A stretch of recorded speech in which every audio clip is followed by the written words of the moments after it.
Good.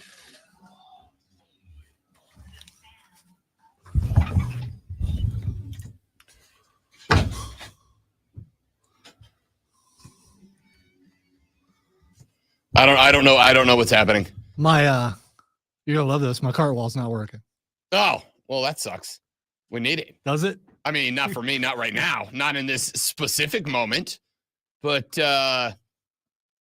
you know, we're good. We're set.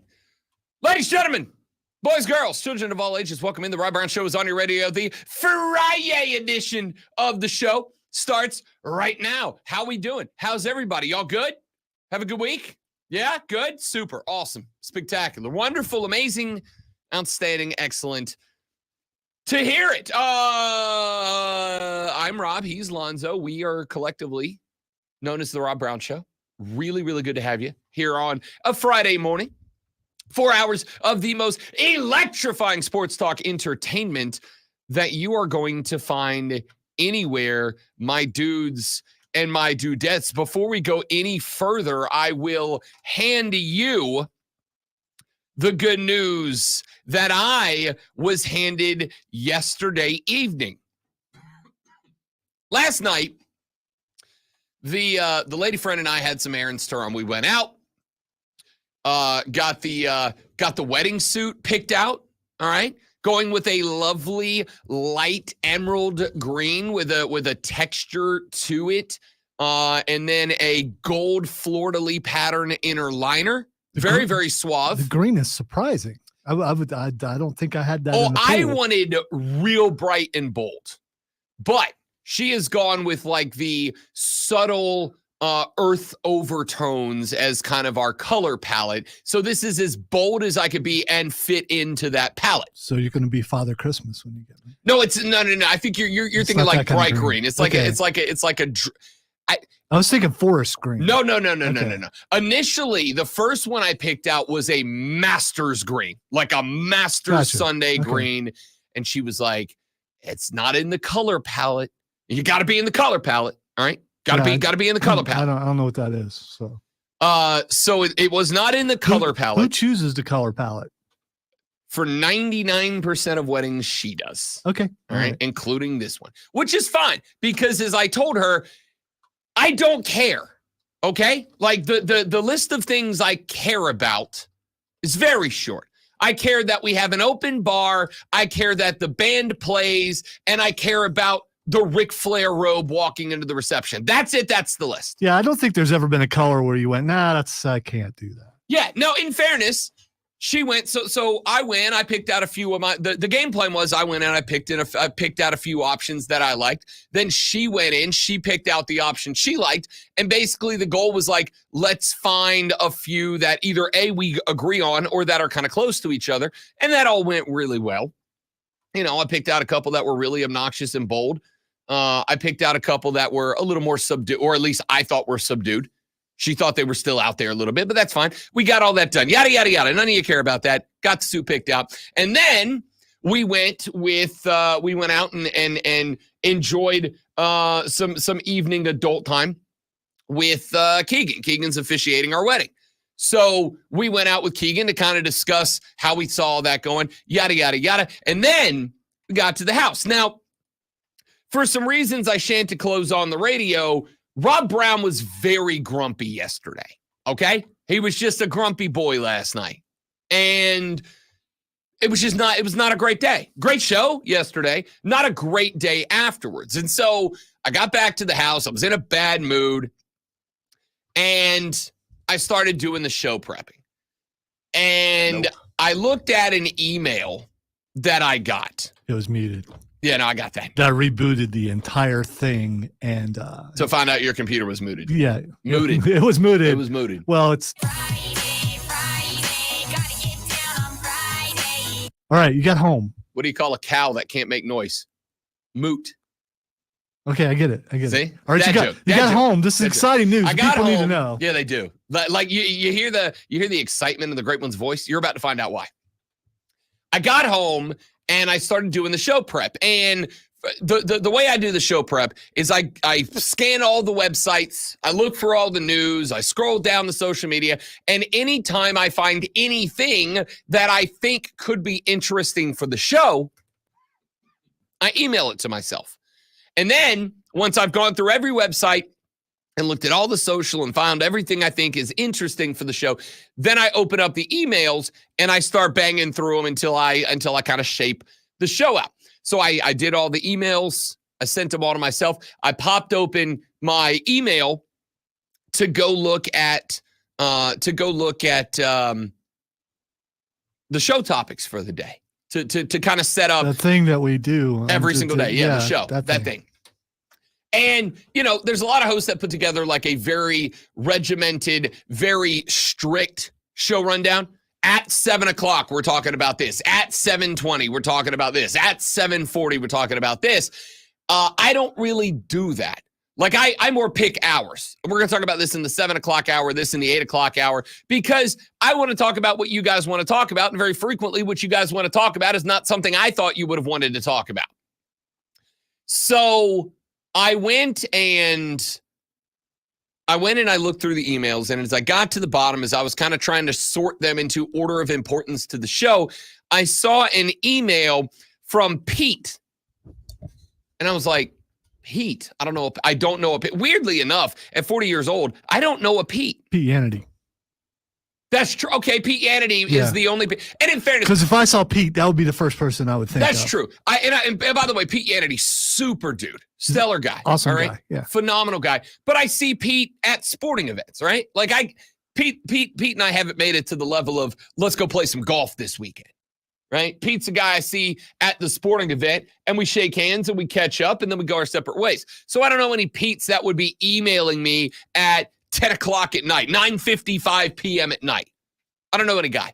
So I open the email up and I read the email that Pete is with the Pro League Network.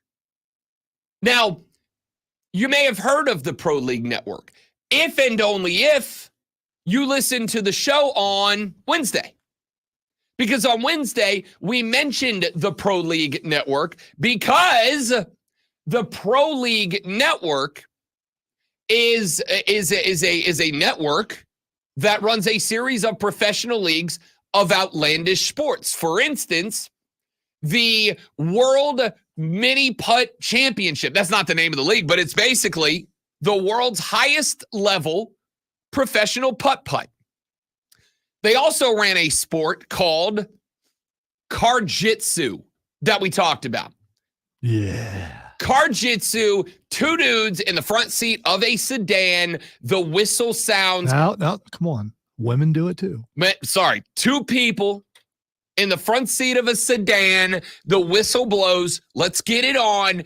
And then they have a jiu-jitsu match, an MMA match inside of a car. It's the wildest thing that I've seen in a day. It's the first thing in sports I've seen in a very long time that I put the brakes on. And I'm like, whoa. Wait, sorry. I was like, whoa. I've got to look this up. And I started watching a video. And the whistle blew. Light him up! Light his ass up! I was like, what am I looking at here? And it was two bros fighting in the front seat of a sedan, right?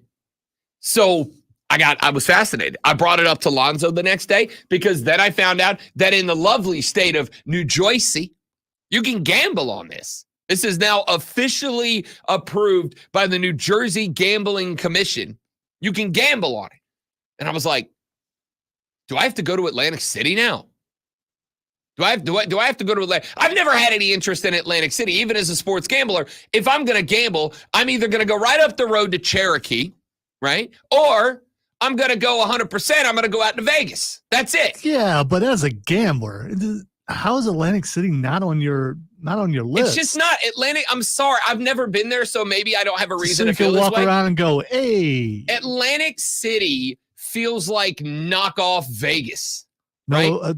Well, from feels like dollar store Vegas. I think you're afraid of the mafia and all the times that you've impersonated someone in the mafia, and you're afraid to go to Atlantic City. I'm really not, because you know me. I'm subtle and I blend into the background.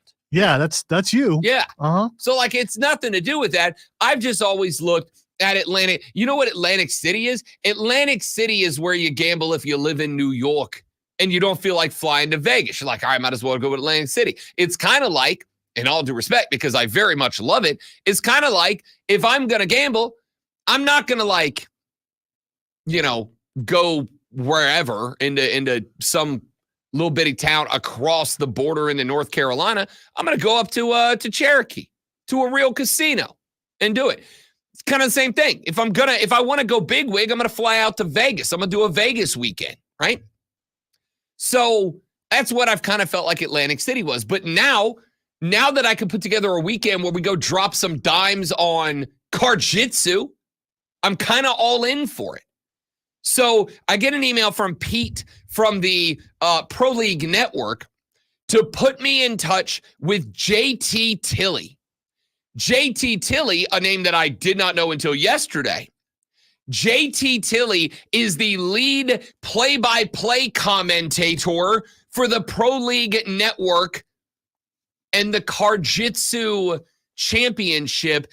Pete writes, and he says, I wanted to write to see if you want to have CarJitsu play-by-play commentator and Pro League Network creative director JT Tilley on the show to answer all your questions about the sport.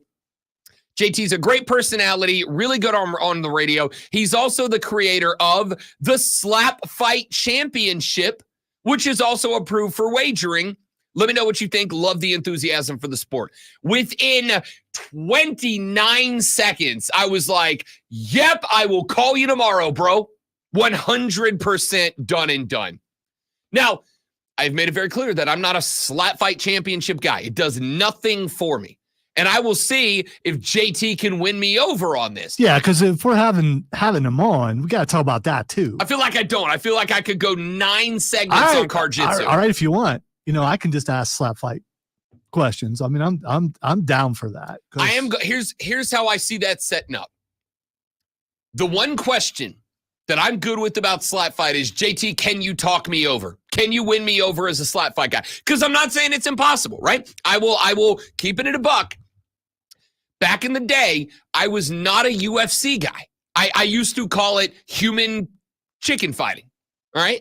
I used to call it human chicken. I'm like, you lock two dudes in a cage. It's human chicken fighting. Yeah, I heard a lot about that back in the day, but Dana White came along and put actual rules in there. Right. I was going to say, in fairness, it also used to be just a field of competitors, and anybody could be. You had 250-pound wrestlers in there with 190 pounds taekwondo guys. The interview with Dan Severn and how he was talking about, it was it was effectively bell to bell, anything goes. Winner, first one to quit or get KO'd. So I was not a fan. And then eventually it evolved a little bit, and Rob Brown came around, and now I'm a big MMA guy. Now I'm all in. Now I can break down fights with the mediocrist of them.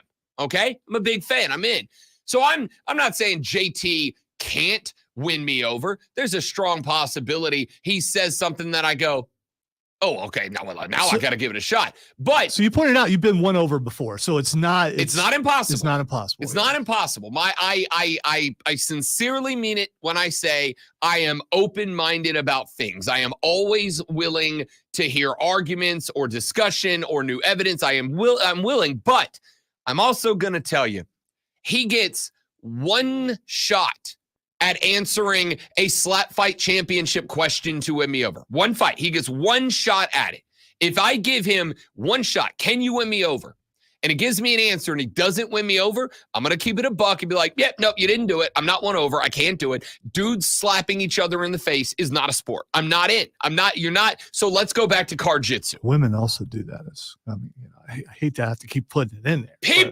Because, like in the grand scheme of things, I give women credit for having more sense than to think slap you in the face until your face more brutal. breaks. They're more brutal than the guys. If you watch any of that, yeah, I wouldn't know. Yeah, I have negative interest in slap fight, and I will keep it a buck with JT when we have him on. But the point here is that we are absolutely at some point next week. What was the name of this network again? The Pro League Network. We are going to have the creative director and lead play-by-play guy for the CarJitsu Championship, JT Tilley, on next week. And I'm jacked about it, man. I'm jazzed about it. We have now found something that is super niche that I do not expect that I will ever talk about on the radio again after that. Dude, they have Major League Paintball. They've got it's a whole network. Yeah, I wanted to see the other sports Yeah. that they have. A foot golf tour. That's weird. I don't know what foot golf is. Exactly what it sounds like. Pro Carom tour, which looks like a board game. Sure. Ooh, they've got Beast Ball. Have you seen Beast Ball before? I do not think so. Oh, you need to look at Beast Ball. You like Beast Ball. Strongman championships. I'm in. But Beast Ball, it's yeah. Look it up. We got a street ball professional league. I'm on. By the way, foot golf, for those of you that don't know, is golf where they have a big, like, real big hole at the end, and you play golf with your feet using soccer balls, right? So instead of playing golf, you're kicking the ball around the course, but you kick it into big buckets. Yeah, it's absolutely wild. They have beast ball. What's it like? It's like tackle football, but with a big football. What am I looking at here? I don't know. I got to do the research. Point here is the answer was absolutely damn yes. Do I want to have JT Tilley on to break down the intricacies of America's new favorite pastime, CarJitsu? It's absolutely happening. I'm sorry. This is one of those things that maybe it's a segment I do just for me. Do not apologize for this. We're into combat sports. This is a combat sport. Oh, for sure. For sure. I got a hard time saying no to that. Like a real hard time saying no to that. So I'll let you know when we get that booked up, because it's absolutely happening. Take it as a learning experience, because say someone tries to get in your car and you've been watching CarJitsu, you might learn a few moves that might help restrain the perp. Oh, what's that? You're carjacking me? Why don't you have a seat? Pick your seat. You can have either seat. Sit down, put your seatbelt on. Yeah. Let's see who's rolling up out of here. I now know what to do with that belt to stop you from taking my car. It's so wild. I can't. I mean, it is the first time. I love doing this show. You know how you can tell I love doing the show? I get up at 3:30 in the morning to do it. I love doing this show for sure. But I can also tell you, just every now and then something comes along that just renews my love of the game. And this is that thing for the month of June. All right, coming up on the show today, we got a lot to get into. Braves have a very important 3-game series. They are on the road at the New York Yankees, and it starts up tonight. We'll break that series down. Copa America is underway. Got underway last night at Mercedes-Benz Stadium in Atlanta as Leo Messi and the Argentinians got a win over Canada 2-0. We will take a look at that and what the Americans need to do to have a good showing in Copa. We'll come to that. We may even discuss a little Euro championship in there while we are at it. We got some hockey. This game 6 between the Panthers and the Oilers is tonight back in Canada. Puck drops at 8 p.m. tonight. We'll break that game down, and some golf. And yes, relax, even some football. It's all coming up on the Rob Brown Show in the Fan Upstate.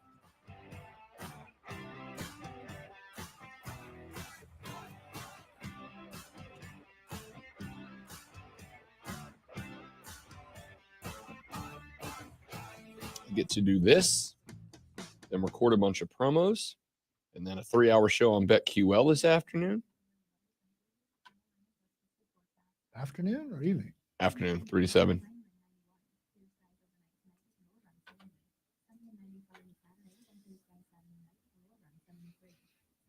And then the week of the 4th, I am doing their early afternoon show all 5 days that week. So I do not have a day off on our week where I have 2 days off. Good. Including on Monday. Good. I'll be on the 4th, at least as of now, I'll be off and you'll have to work.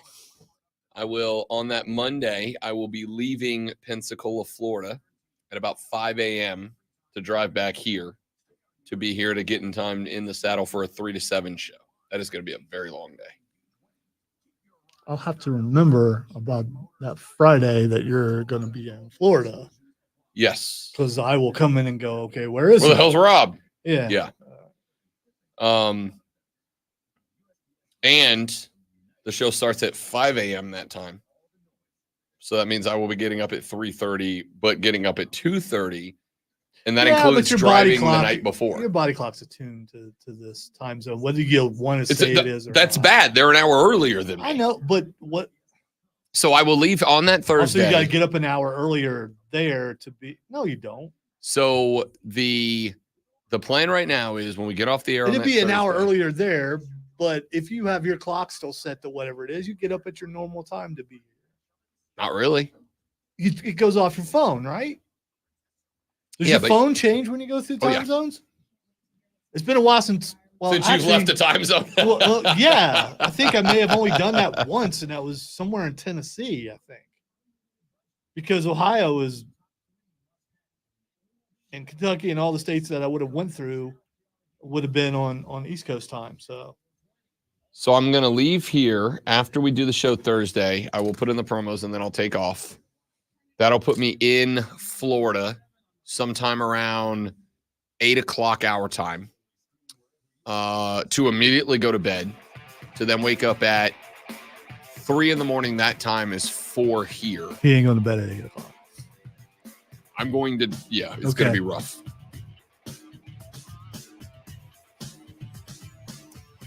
The Rob Brown Show on your radio. It is the Fan Upstate. Robin Lonzo with you. Happy Friday, my friends. Friday. Gotta get down on Friday. I got to find some more Friday songs. I've been told that there are other Friday songs. I believe there are I don't think there's any better than that. other Friday songs. I mean, how can it be better than that? Is that Paisley, by the way? It is Paisley. Okay. Thank you for noticing. All right. Yeah. I wondered if the shirt was going I to had some bell bottoms like that back in the 70s. Oh, man, I'm a big Paisley guy. It's one of my favorite patterns. Big Paisley guy. Actually, yesterday when we were looking suits, one of the ones I looked at was the exact same color green as we ended up going with, but a Paisley pattern across the whole thing. And she said it was too much. She was right, and that's why I liked it. All right, let's get some stuff in here on the radio show today. I am interested in the Braves-Yankees series as a whole. And I'm interested because the Braves, who were off last night, they are on like a baby roll, like a mini roll, like a tiny roll, like a kind of roll. They're on a little bit of a roll, right?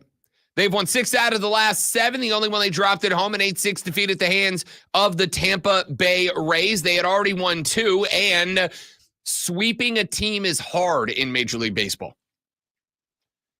Then they turn around and they got Detroit. They did sweep Detroit, but here's the thing about the sweep. On one hand, you want to look at winning 6 out of 7 and go, yay, that's real good. But then I go back and I look at the wins. I look at the fact that in the 2 wins, in the win against Baltimore, you put up a 6 spot, but you put up a 0 and a 2 in the 2 losses before that. That little mini run started with a 6-3 win.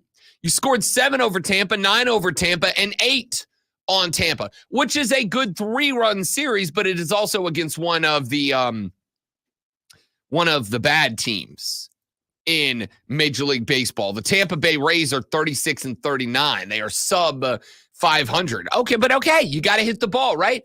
Sometimes you got to walk before you can run. Sometimes you got to get the little things right and make baby steps before you can run the marathon. But then you turn around, and in the 3 games against the Detroit Lions, you won a game 2-1, you won a game 2-1, and you did get hot in the final one and win that game 7-0. And in fairness, you put enough guys on the bases to put up 7 against Detroit's ace, Tarek Skubal, a guy that was very much in the mix and still probably is in the mix for a Cy Young Award this year. So now we take it up to the Big Apple.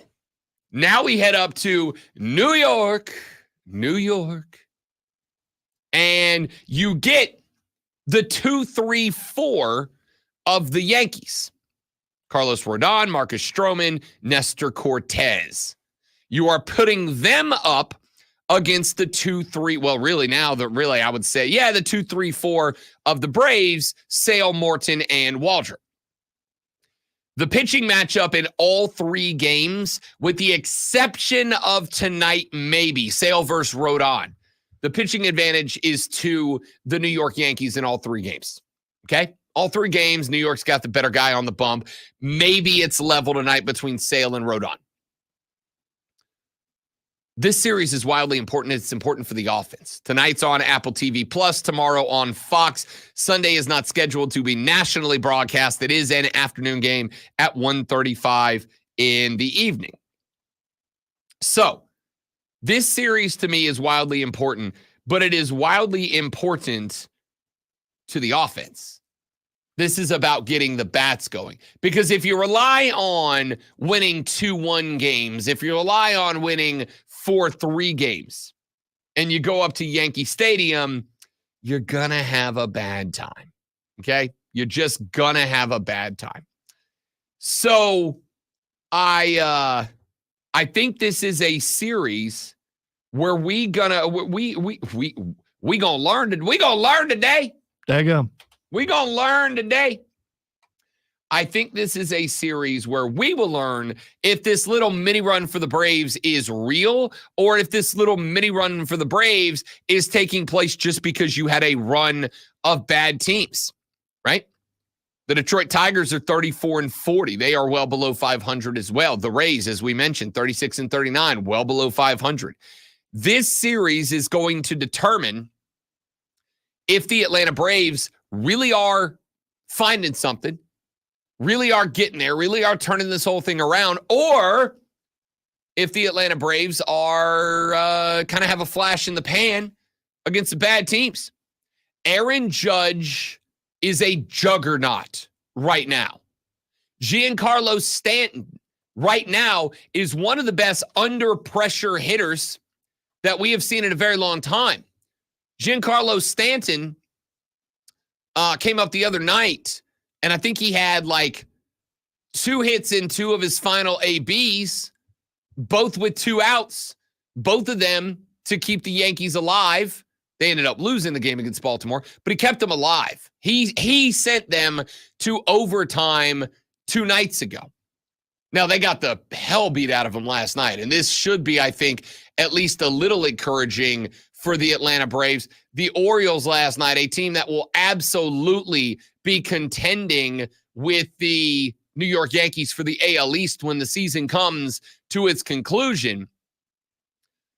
They put a 17 spot up on the Yankees last night. 17 spot, 17 runs. They scored in every inning of the baseball game with the exception of the 4th inning, and they put up a 6 spot in the 2nd inning to start the blowout. It stayed that way throughout the rest of the contest. The Yanks never even threatened. They took Luis Gil, who has been a Gila monster for the New York Yankees. That joke works if you recognize his last name is spelled with a G. They took Gil last night, and they shredded him. This is a man who was the best the Yankees have had in a very long time. Gila monster also spelled with a G. Correct. That's what you, okay, all right. There it is. There it is. They took this cat. They took this cat who has been arguably the best pitcher, not just for the Yankees, but over the past month and a half, maybe 2 months, arguably the best pitcher in the American League.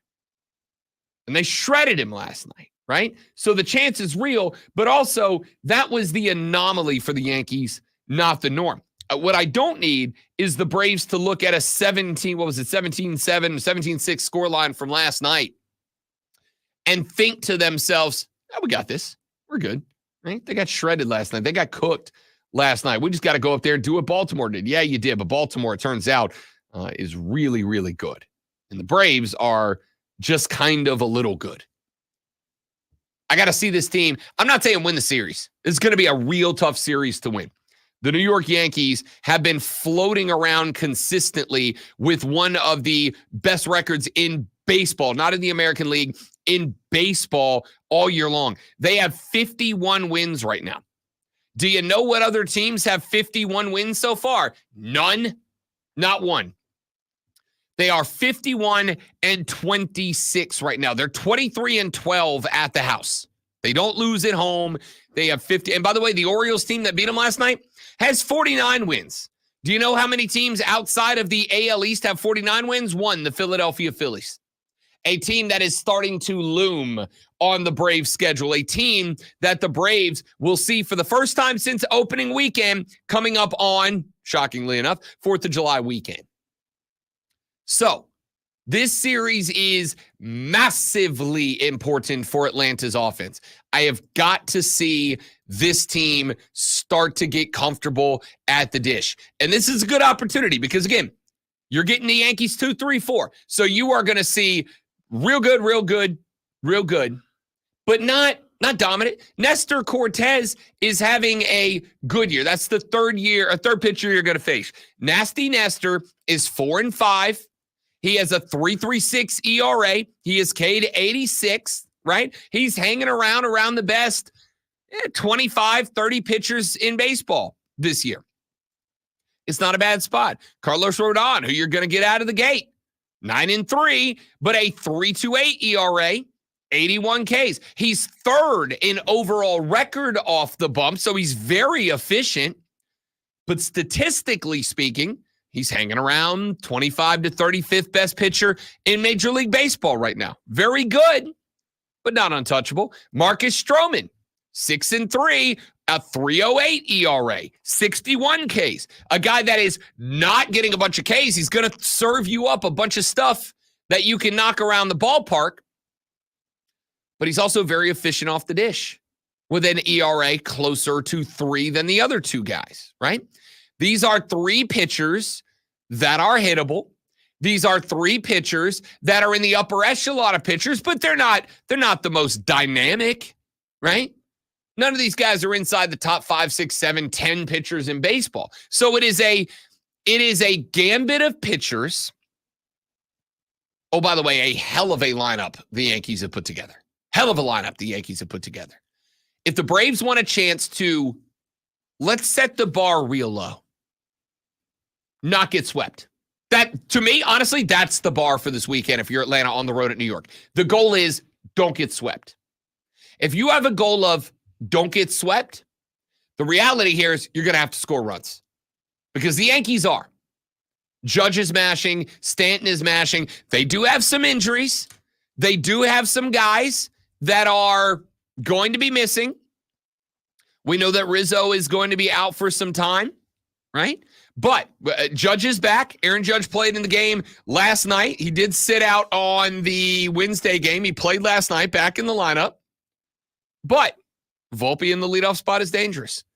Juan Soto is going to make a case for AL MVP while Judge, if Judge is slowed down by the hand injury. Giancarlo Stanton is as dangerous of a cleanup hitter as there is in baseball. Verdugo, Torres, LeMahieu. The only two weak spots in the lineup here, arguably, are Trevino and Oswaldo Cabrera at the 8-9 spot. But I'll tell you, if the only two outs you feel comfortable with are at 8 and 9, not ideal. Not great, Bob. So the goal for me for Atlanta this weekend is don't get swept by the Yankees.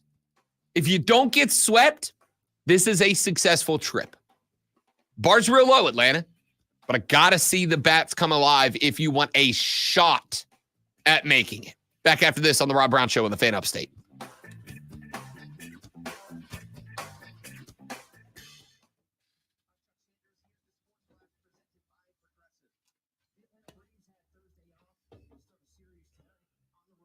Hey, I just talked about that, Sports Flash guy. How timely.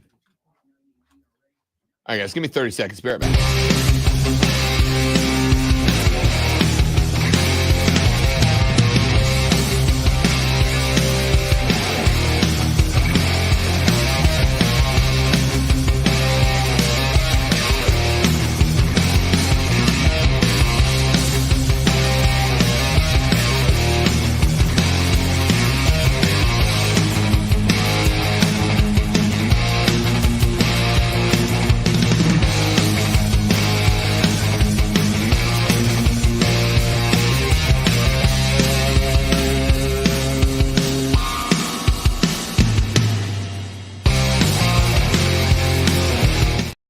right. Thanks for hanging in there, dudes and dudettes.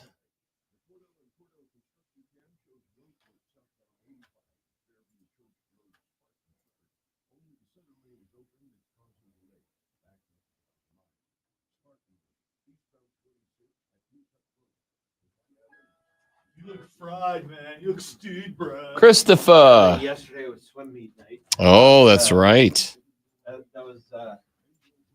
was fun, but it's just a thing, you know. I mean, you got to do the whole thing.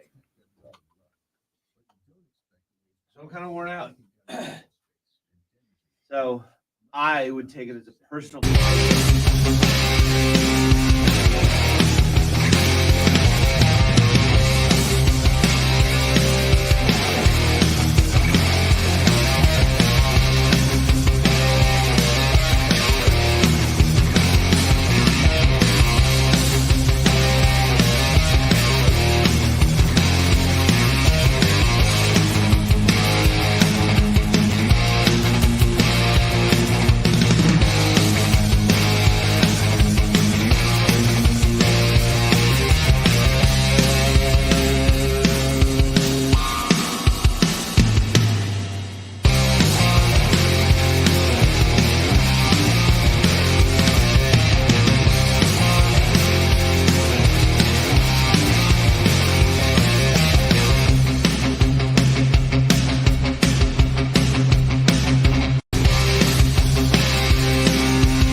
Friday, gotta get down on Friday. I mean, I don't hate it at all. All right. Song's a banger. I just want to see if I can mix that and make it sound okay, which I did because award winner. How y'all doing? So let's talk some footy, some football, some American football. We're going to talk actual footy later on in the show. I'm very excited about talking footy. Copa America underway. The Americans game numero uno against Bolivia will take place on Sunday, 6 p.m., live from Jerry World in Arlington, Texas. Game number 1 took place last night. Argentina, led by Leo Messi, got a 2-0 win over America's Hat yesterday evening in the ATL. A game that I got to tell you, about 5 p.m. yesterday, I thought, if I leave now, I can make it. I can make it over to the ATL. I was very close to going to watch Messi play. I have still not seen Leo Messi play in person since his debut in America. And I'm a little disappointed in myself for that. Could have fixed it last night, but decided for the sake of today's show, I wouldn't, because that game would have ended at 10. I'd have got out of there at 11. I wouldn't have got home till like 1:30, 2 o'clock in the morning. And even I am asleep at that point. So you're welcome. You're welcome. Phil Steele is... So I like Phil Steele. Is it that time of year? It's that time, dude. Magazine dropped this week. Magazine dropped this week and unloaded hashtag content for radio show host in the Southeastern Conference footprint for the next few weeks. How about this? Phil Steele, I don't know, did he take the easy way out? He said across the Atlantic Coast Conference, he projects a tie between Clemson and Florida State for the top of the conference. Steele ranks the Tigers atop the ACC projections alongside Florida State. A write-up from On3 Sports about the projections says Steele ranks Tigers atop the ACC projections following what was a down year for Clemson compared to their usual standards, finishing last season 9-4, which was their lowest win total for a season since 2010, following 12 consecutive double-digit win seasons. Clemson returned starting quarterback Cade Klubnik, who could be poised to take a jump entering his second full season as a starter, but with head coach Dabo Swinney's lack of transfer portal use this offseason, all eyes will be on the Tigers to show how they perform. Also, as Florida State, although Steele does say that he gives the slight edge to Clemson, said on 3 Sports, FSU trails right behind Clemson after winning last year's ACC title to snap a dry spell that lasted nearly a decade, now tasked with rebuilding a talented roster that had 10 selections in the most recent NFL draft. Former Clemson and Oregon State quarterback DJ Uiagalelei headlines the Noles transfer portal additions this offseason. A dual threat weapon coming off of his best season to date, who will represent the first quarterback not named Jordan Travis of the Mike Norvell era. So he's got Clemson and Florida State basically neck and neck in this conference. The interesting thing is he's got Miami right there as well. Says Miami rounds out Steele's top tier of teams in the ACC following an impressive offseason of recruiting in the transfer portal as head coach Mario Cristobal enters the 24th season with his most talented roster to date during his tenure with the Hurricanes. Expectations are high as they've been in quite some time in Coral Gables, as all eyes will be on Washington State transfer quarterback Cam Ward to take Miami over the hump with the best quarterback play they've had in years with a high potential squad. Here's the reality, my dudes and my dudettes. It is June 21st. We are still months away from the start of the season. And I think this is about as fair as you can be for these squads. The reality for me is any knock against all 3 teams, with the exception of DJ Uiagalelei at Florida State, any knock against all 3 teams is narrative driven. If the biggest knock that you've got against Clemson is Dabo didn't jump in the portal, that's a narrative driven knock. Now, you can say that that narrative translates to what the roster actually looks like, and I won't disagree.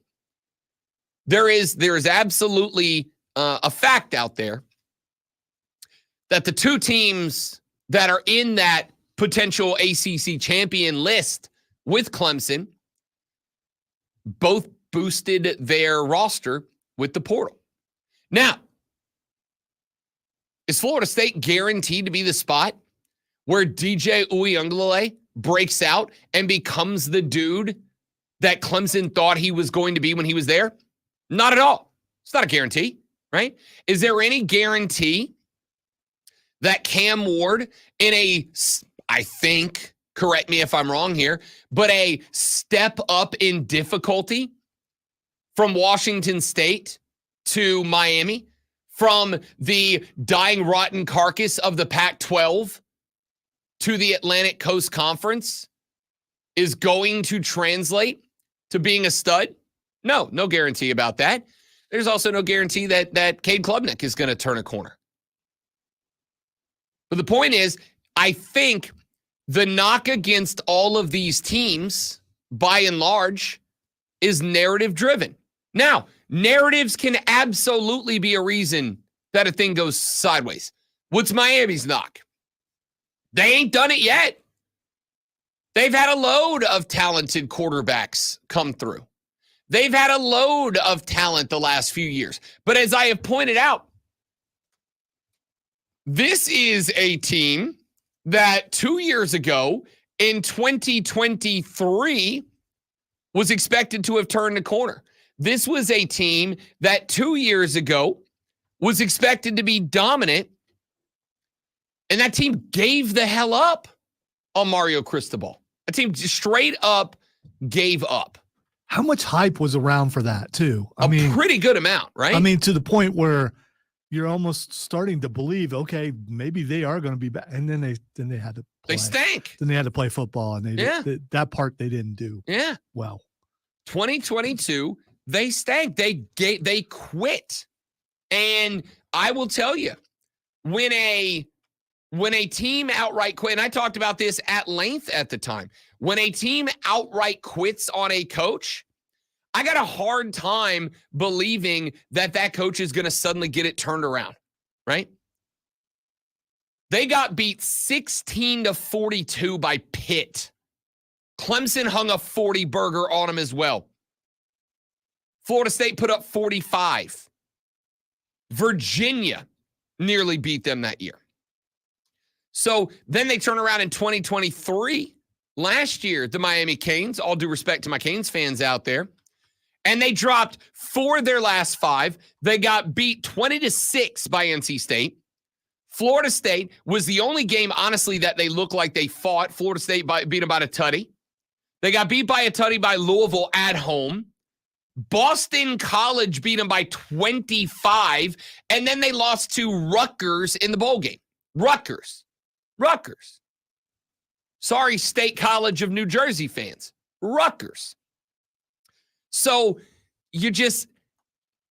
they become one of those teams, much like is the annual discussion around Mississippi and Mississippi State. Well, this is the year. This is the year they break out. This is the year they turn I'll believe it when I see it. I will believe that State and the Rebs are going to become conference contenders when they're conference contenders. I believe they're going to play for an SEC title when I see them in Atlanta. But they do this every year, and that's how I feel about Miami. But again, that's a narrative. If we are looking at every variable and we are doing so specifically based on what is on paper, Miami absolutely should be good. Miami absolutely should be a contender. But it's a team I've seen quit in the last 2 years. This is a team that last year, when things it is a team that under Mario Cristobal, it is a team that the first time they get punched in the mouth, they fold like a Jenga tower. Just collapse. It's not a great impression of what a Jenga tower sounds like. Yeah, but we all saw it. You know what I was going for. And I mean, everyone saw it in their head. Yeah. I ended up sounding more like freaking Donald Duck than it did a Jenga tower. Well, it's a cartoon version of a Jenga tower fall. So again, the knock against all 3 teams at the top of the ACC is narrative. For me, the FSU argument, got to restock a loaded roster, or what was a loaded roster. Johnny Wilson, Keon Coleman, Jordan Travis, Benson. I mean, they've lost a ton of talent from last year. They also got a lot of talent in. And that's the story against. The narrative for Florida State is Mike Norvell has now proven that he can build a really good roster out of the portal, right? The narrative against Miami is what? They quit. They get punched in the mouth and they fold. The narrative for Miami is, on paper, they've got one of, if not, I mean, they might have one of the most talented rosters nationally, Miami. It's a very good roster. And Mario Cristobal has succeeded everywhere else. Does not guarantee he's going to here. If you think Miami has laid down and quit the last couple of years because they have adopted the mentality of their head coach, that's a problem. But on paper, they look like they should be right up there with the Noles and the Tigers. And then there's Clemson. You got Cade Klubnik's second year as a full-time starter. He's now got a year of experience under his belt. Experience matters. Number 2, I think by and large, most of us feel like there's been an upgrade across the offensive line. Most of us feel like, despite the fact that, and I mean this, despite the fact that I love Will Shipley. Will Shipley was one of my favorite college running backs that I've ever gotten to watch, all right? I enjoyed watching that guy. I was at the game 2 years ago when Florida State came to town. FSU had Clemson on the ropes, and Shipley put that team on his back and drag them to a win. But I think last year at the end of the year, we learned Phil Maffa's the better running back. Will Shipley's more talented. He's more versatile. But when it comes to turn around, put the ball into the gut of the guy that is going to run it and let him go, Seven's the guy. Maffa's the guy. I think we learned that, and now Clemson can lean on that. Obviously, you got questions about the wide receiver core. Is there a guy that's going to break out? We saw some spots of brilliance out of Tyler Brown. Can he be that guy again? They still got to find some dudes. But it is Cade Klubnik's second year. It is Garrett Riley's second year. I'm not saying Garrett Riley was maybe a little overwhelmed by the jump up to the expectations of Clemson. But I think being overwhelmed would be a natural and understandable reality, no matter how confident that guy was in himself. Now he's got a year. Now he's worked with Dabo for a year. Now he stood on the sidelines in Death Valley. Now he's heard the chipping from the Clemson fans who are dissatisfied with where the program's been the last couple of years. Does he calm down a little bit? Is he a little more confident in his play calling? To me, it is too early to it's too early to make the call about which team is best in the conference, because I've got a very good narrative against each, but I've also got a very realistic reason why you should burn that narrative. With Miami, the narrative is they've collapsed every year under the pressure. With Miami, the narrative counter is, but that roster is sick, dude. With Florida State, the narrative is they lost too much talent to be good. The counter to the narrative is, yeah, but Mike Norvell has built 3 consecutive real good rosters out of the portal. Rosters that at the beginning of the year, much like last year. Quick, how many people last year called Florida State to be a playoff team? None of us did. None of us did. And they weren't. Shut up, Lonzo. Who asked you? Who asked you? They were absolutely a playoff team that did not get into the playoffs, but a playoff team nonetheless. Point here is, okay, let's rephrase that. How many people you know called Florida State to be undefeated last year? None. Not a person. I don't think you did. I did not. So, I mean, you did not. Mark Ryan did not. Diesel did not. Phil Steele did not. No, but nobody did. All right. Josh Pate did not. Nobody thought that was going to happen. That's the counter to the narrative. This is exactly where they were last year. Last year, there were huge doubts about Jordan Travis. He had that team undefeated till his leg exploded. Last year, there were huge doubts about Johnny Wilson. Became an elite threat down the sideline. Last year, there were thoughts about Keon Coleman. And then there's Clemson. Doubts about Cade Klubnik. Is he really that guy? Clemson, it feels like Clemson has missed a number of times in a row on quarterbacks. But counter to that, it's now year number 2. He got thrown into the fire with the failure of DJ Uiagalelei. Thrown into the fire. Now he's had time to cook a little bit. Has he gotten to that spot? Garrett Riley, offensive coordinator, a guy that understandably and justifiably Clemson fans were stoked about. First year in. Maybe some butterflies, right? Maybe some nerves. That's a big job with lofty expectations.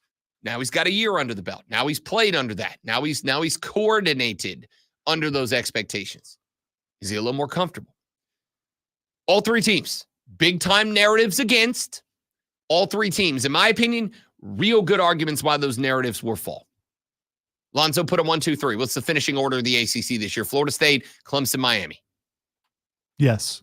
Is that the order you put them in? Yes. Okay. It's fine by me, honestly. I think as of right now, I would have to say the same thing. I do not trust Miami. All right. I gave you the counter to the narrative, which is the roster's really good, but the roster's been really good the last couple of years and they've collapsed under the pressure. So I'll put them 3rd. I've given you the counter to the arguments about Cade Klubnik, but did you see anything that jumped off the paper last year that said there's a turnaround coming? Phil Maffa's the guy. If Clemson's going to win this conference, Phil Maffa's the guy. But I'll put them 2, and I'll put FSU 1. It is June. There were moments of old Clemson in there, Sure. in a game here or there, For sure. So if they can find that and for more games than what they did last year, which they should be able to, I mean, number 2 is not. It's not bad at all. No, it's not bad at all. It's not and I'll tell straight up, just so we're clear on the same page, Clemson absolutely can beat Florida State and win this conference. Florida State's got to reload. And just because they reloaded last year and they were able to break out Keon Coleman, take Jordan Travis around the corner, yada, yada, yada, does not mean DJ is going to show up there and be DJ. He might not be the DJ that they need next year. He might just be DJ. Nope, not that one. Just regular old DJ. He might be, but he also might just be DJ. And if he's just DJ, they're gonna be in trouble. We'll find out. Ladies and gentlemen, I almost said the DJ Uiagalelei of sports flashes, but that's not true. Because, yeah, we do have super high 5-star expectations out of Lonzo, but he delivers like this. I think that's actually pretty accurate. JJ Redick will be the new head coach of the Los Angeles Lakers, agreeing to a 4-year contract. Financial terms of the agreement were not disclosed. Redick played 15 years in the league and has been working as an analyst for ESPN since his retirement. The Lakers say they'll surround Redick with a cast of experienced assistant coaches. Speaking of the NBA offseason, it is underway and moves are already being made. Guard Malik Monk was thought to be a prize free agent, but signed a 4-year, $78 million deal to stay with the Kings. The Bulls and Thunder made a deal that will see all defensive team guard Alex Caruso moved to Oklahoma City and in return for guard Josh Giddey. Hey, make sure you tune in this afternoon from 3 to 7 p.m. for a brand new local show. Wire to Wire, Cole Bryson and Diesel, both of them, get you up to date on the latest local and national sports news. Great guests, great debate, a whole lot of fun. It's all Wire to Wire.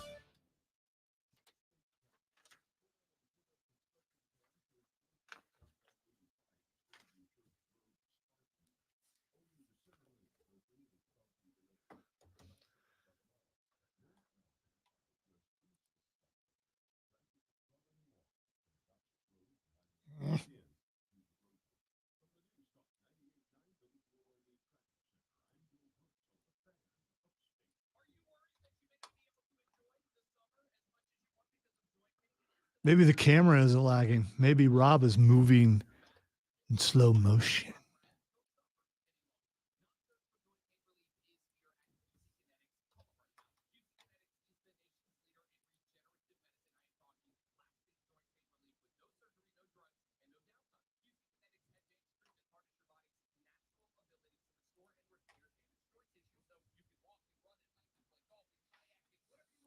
Not only is my camera fine, but I'm fine too.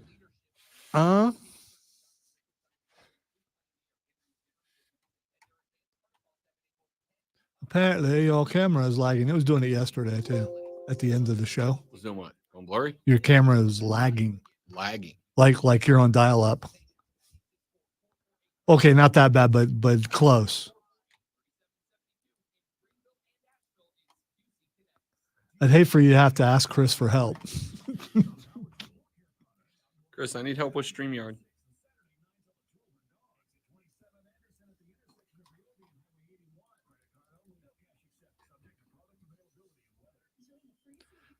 It is almost like you have something running in the background and it's taxing your computer, which in fairness, it is because, and this is why I did not want to take that computer out of here, because my laptop is processing a soundboard, StreamYard, our text line, and everything I'm doing for the show down here, which includes running sound and audio.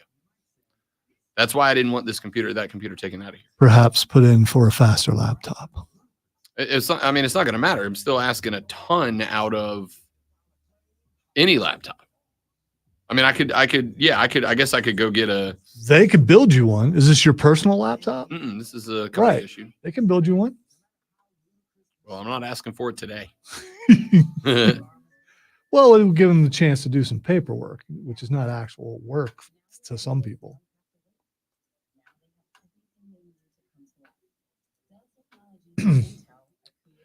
Being the kind of friends we are, we should send about 15 requests apiece to I'm not him. against it. Let's just make stuff up that's broke.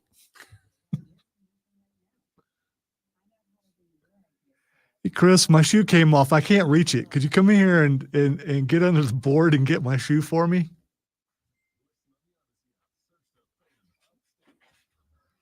Well, just pretend like you're watching a kung fu movie, Steven. Or a Godzilla movie. Is it doing? It's not doing it now. Yeah, it is. It's doing it now? Yeah, it's doing Okay. it. Well, I don't know what to say. Oh, it is. I just saw it. What if I?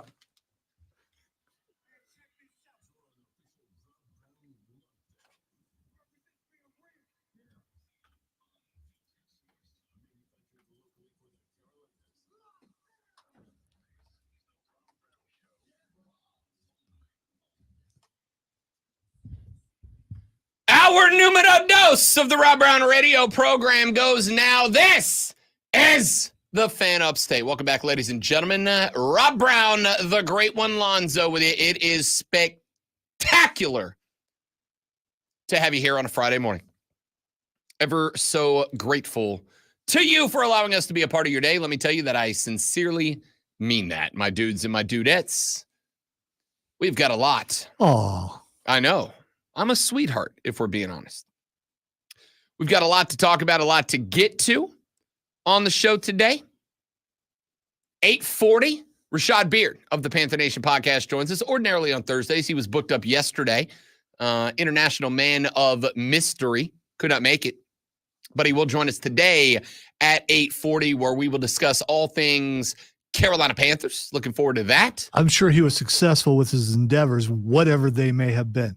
You can't tell us what it is, Right. but yes. It's like a watch and a pin were involved, and possibly a fast car. We're looking forward to that with an ejector button, obviously. Well, yeah. Can't have an Aston Martin without an ejection seat. James Bond jokes. Let's get to, well, it's 7:00 in the morning. You're less than an hour away from having to work. When you get to work, let's call it what it is. You know what's going to happen. You're gonna respond to those passive aggressive emails the boss sent you last night. He's like, it's only 9:45. I expect you to be working right now.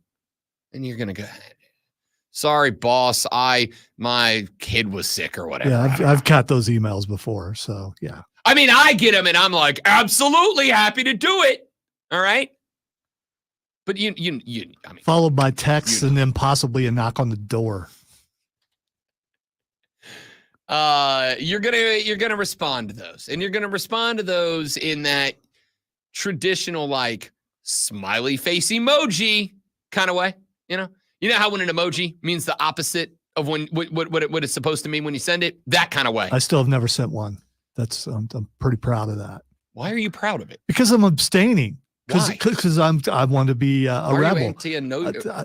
I mean, right, but you're being a rebel just for the sake of being a rebel. You're not standing on principle. You're not anti-emoji. My principle is yeah, maybe I am anti. Yeah, you are. Possibly. Oh, anti-emoji? I might be. You're not anti-emoji. I might be. No one's anti-emoji.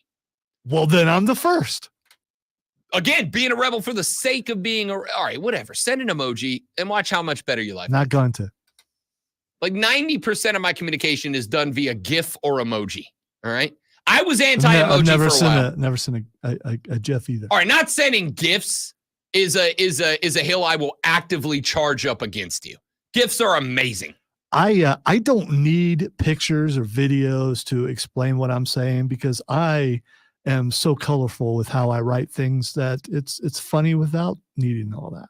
Eye roll emoji. Entertaining, all that kind of thing. Face palm emoji. I'm going to just start saying the emoji I would use out loud. Wow, that's entertaining. Dollar bill emoji. Send it to me in my car, though, because I don't know if you've heard how certain AIs. Does it read emoji to Yes, it does. Those are awesome. Happy face emoji. Especially poop emoji. Poop emoji. Poop emoji. Does it say poop? Yes, it does. That's supposed to be ice cream. No, it does. It does. It says poop emoji? Yes. Incredible. My children send those to me while I'm in the car yeah, you can go ahead all and the time. Put me on that loop now. Every time. The one day a year where you leave this studio before me in the afternoons, I'm just going to hit you with every 5 minutes of poop emoji for the X amount of minutes it takes you to get home. And I'll laugh the entire way. Hey, it's now 7:04 in the morning. You are 55 and some change away from logging and responding to those emails. Walk into the hall and grabbing Gloria. Gloria is in the entertainment department. All right. You're going to go grab Gloria. You'll be like, yo, Gloria. Gloria. Gloria, let's sing that song about you. Gloria. There's a lot of songs about Do you know Gloria. any Glorias? Yeah, I do. Do you really? One of my best friends growing up, his mom was Gloria. You know what? Now that I think about it, one of my friends' mom's name was Gloria too. So I know one Gloria and one Pete. That's what we've determined today. You're going to go grab Gloria. You're going to walk down the hallway. You're going to go to that one spot in the break room where the boss can't like peek around the wall without making it obvious he's coming. And then you can switch the conversation to work. But you're going to talk about sports. You're going to talk about baseball, football, soccer, basketball, whatever it is you might want to talk about. And if you're going to talk about those things, you need to know what's going on. And if you need to know what's going on, don't worry. Lonzo and I have you covered with this. Are you ready for the playbook of the peculiar, the almanac of the absurd, and the encyclopedia of the extraordinary? Well, you better be, because we're diving headfirst into the 3 top stories that will have your coworker saying, Friday, gotta get down on Friday. No. Here we go. Welcome to the water cooler cheat sheet on the Fan Upstate. That's the best one yet, man. That's the best one yet. It's the water cooler cheat sheet, the top 3 sports stories that you need to know before you get to the office and start talking sports with your coworkers today. This is what you will be talking about. Let us begin with item number 1.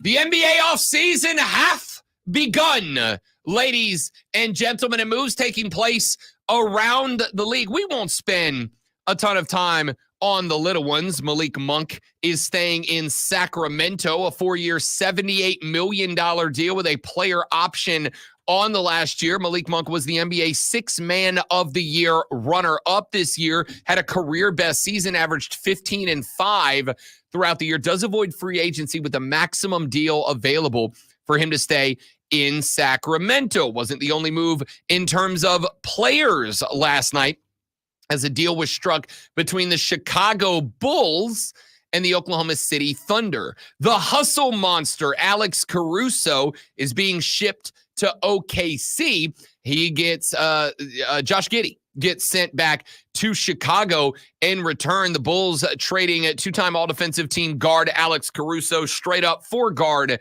Josh Giddey. That one came through last night. Delivers the Thunder one of the league's most coveted role players.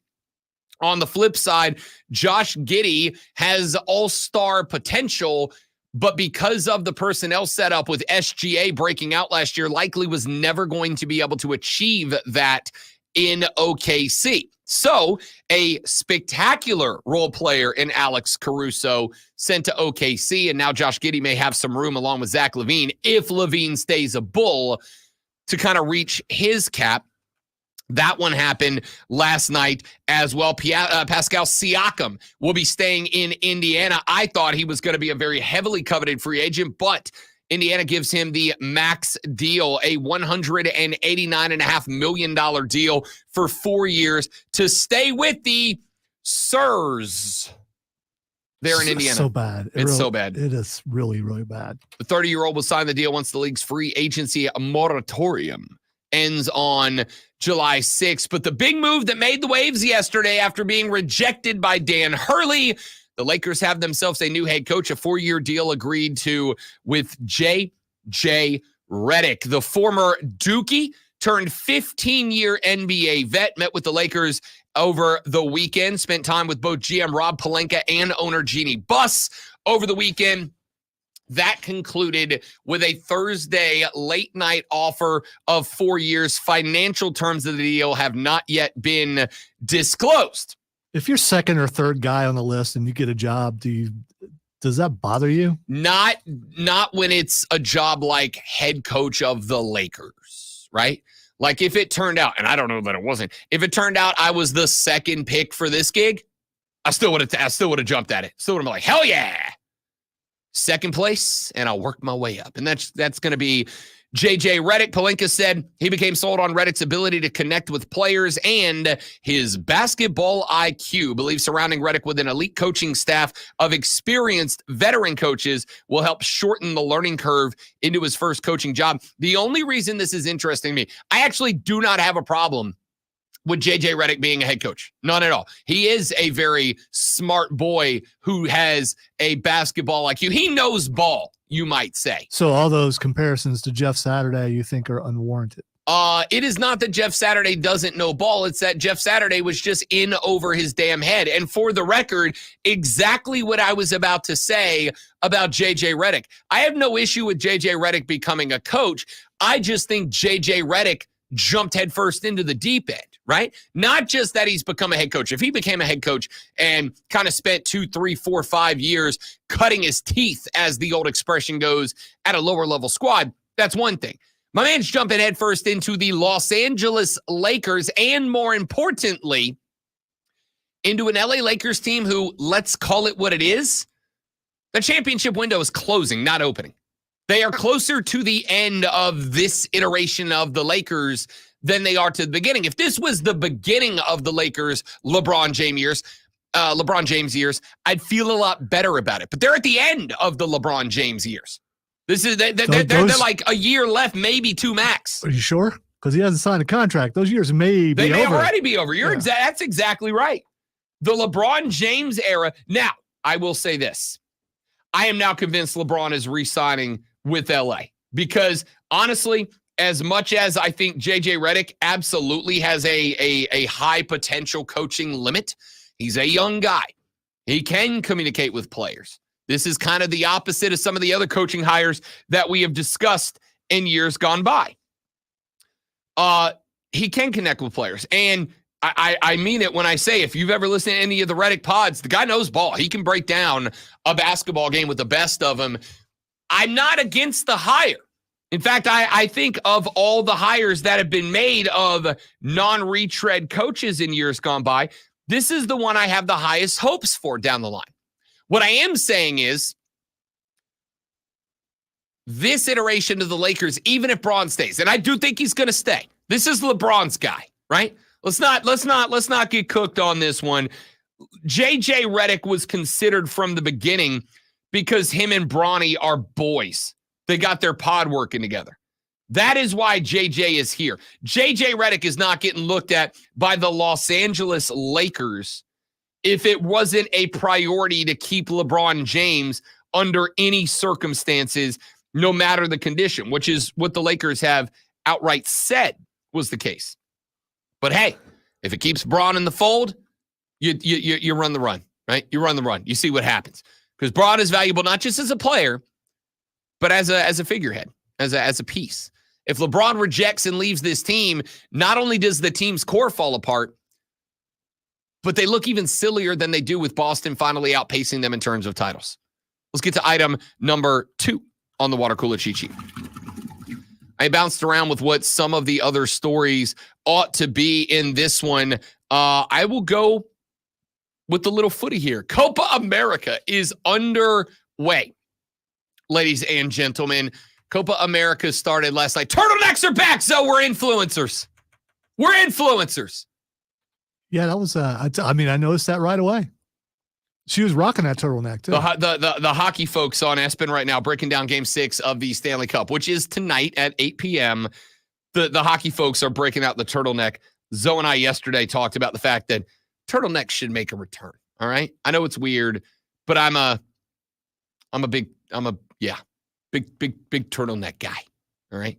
But like Lonzo said yesterday, fat guys can't wear turtlenecks. It's not a fat guy-friendly clothing. Turtlenecks and vest.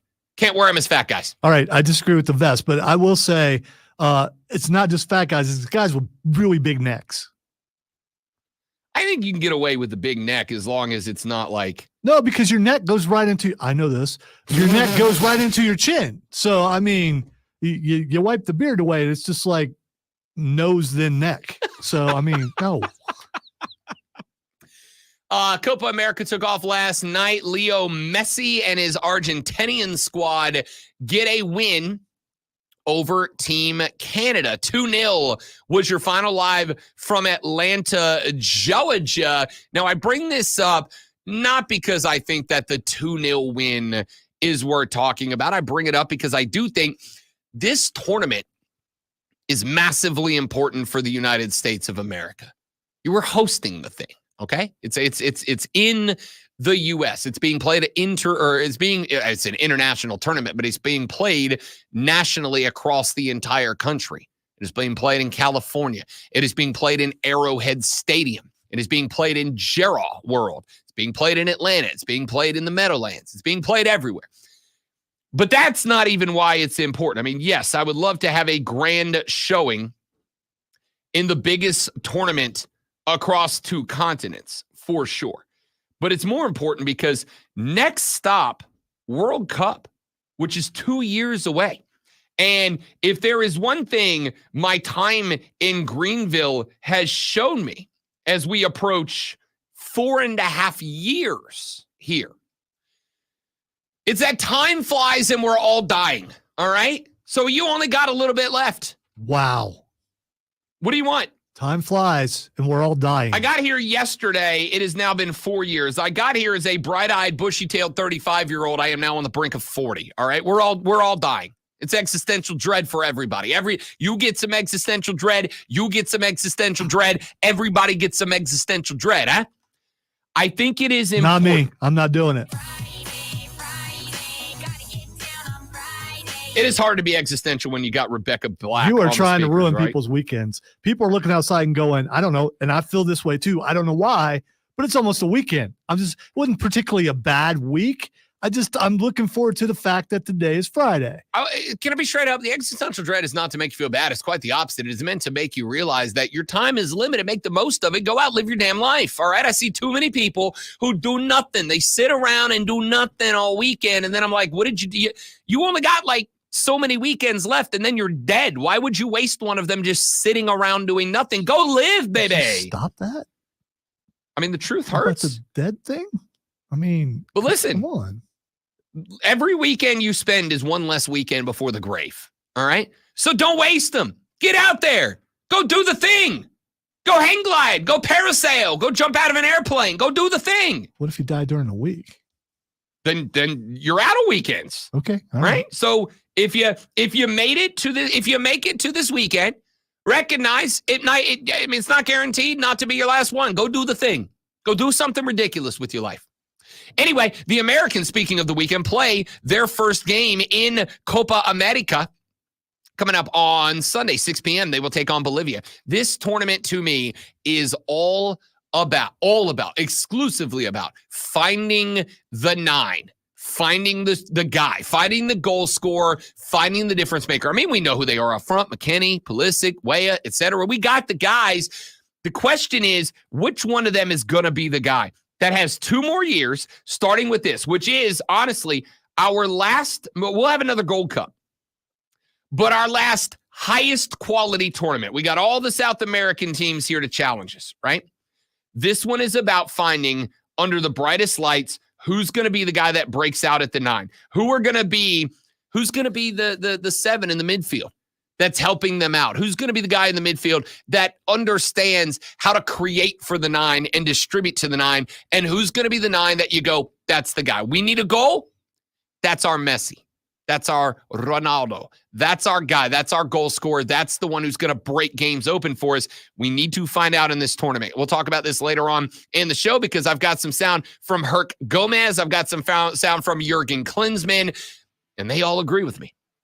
So we'll talk about that coming up later on in the show. And while I understand that's 2 items, it is because item number 3, I'm going to make a segment out of. And I'm going to make a segment out of it when we come back on the Rob Brown Show in the Fan Upstate.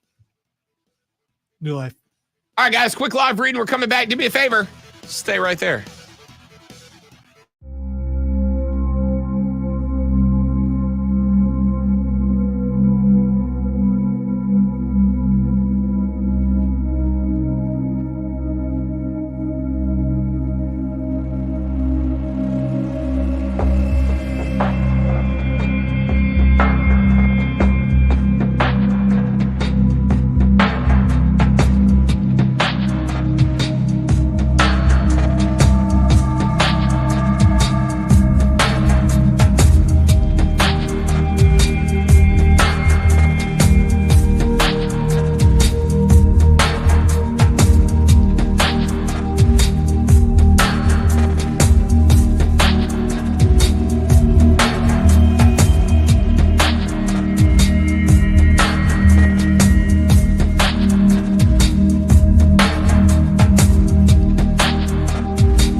All right, peeps, we back.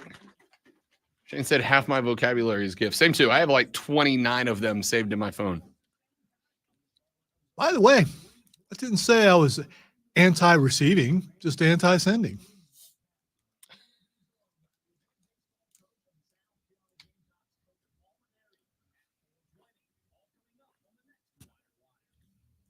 What a laser, dude. There are some things that people are just weird about, and there are some things that people just choose to be weird about.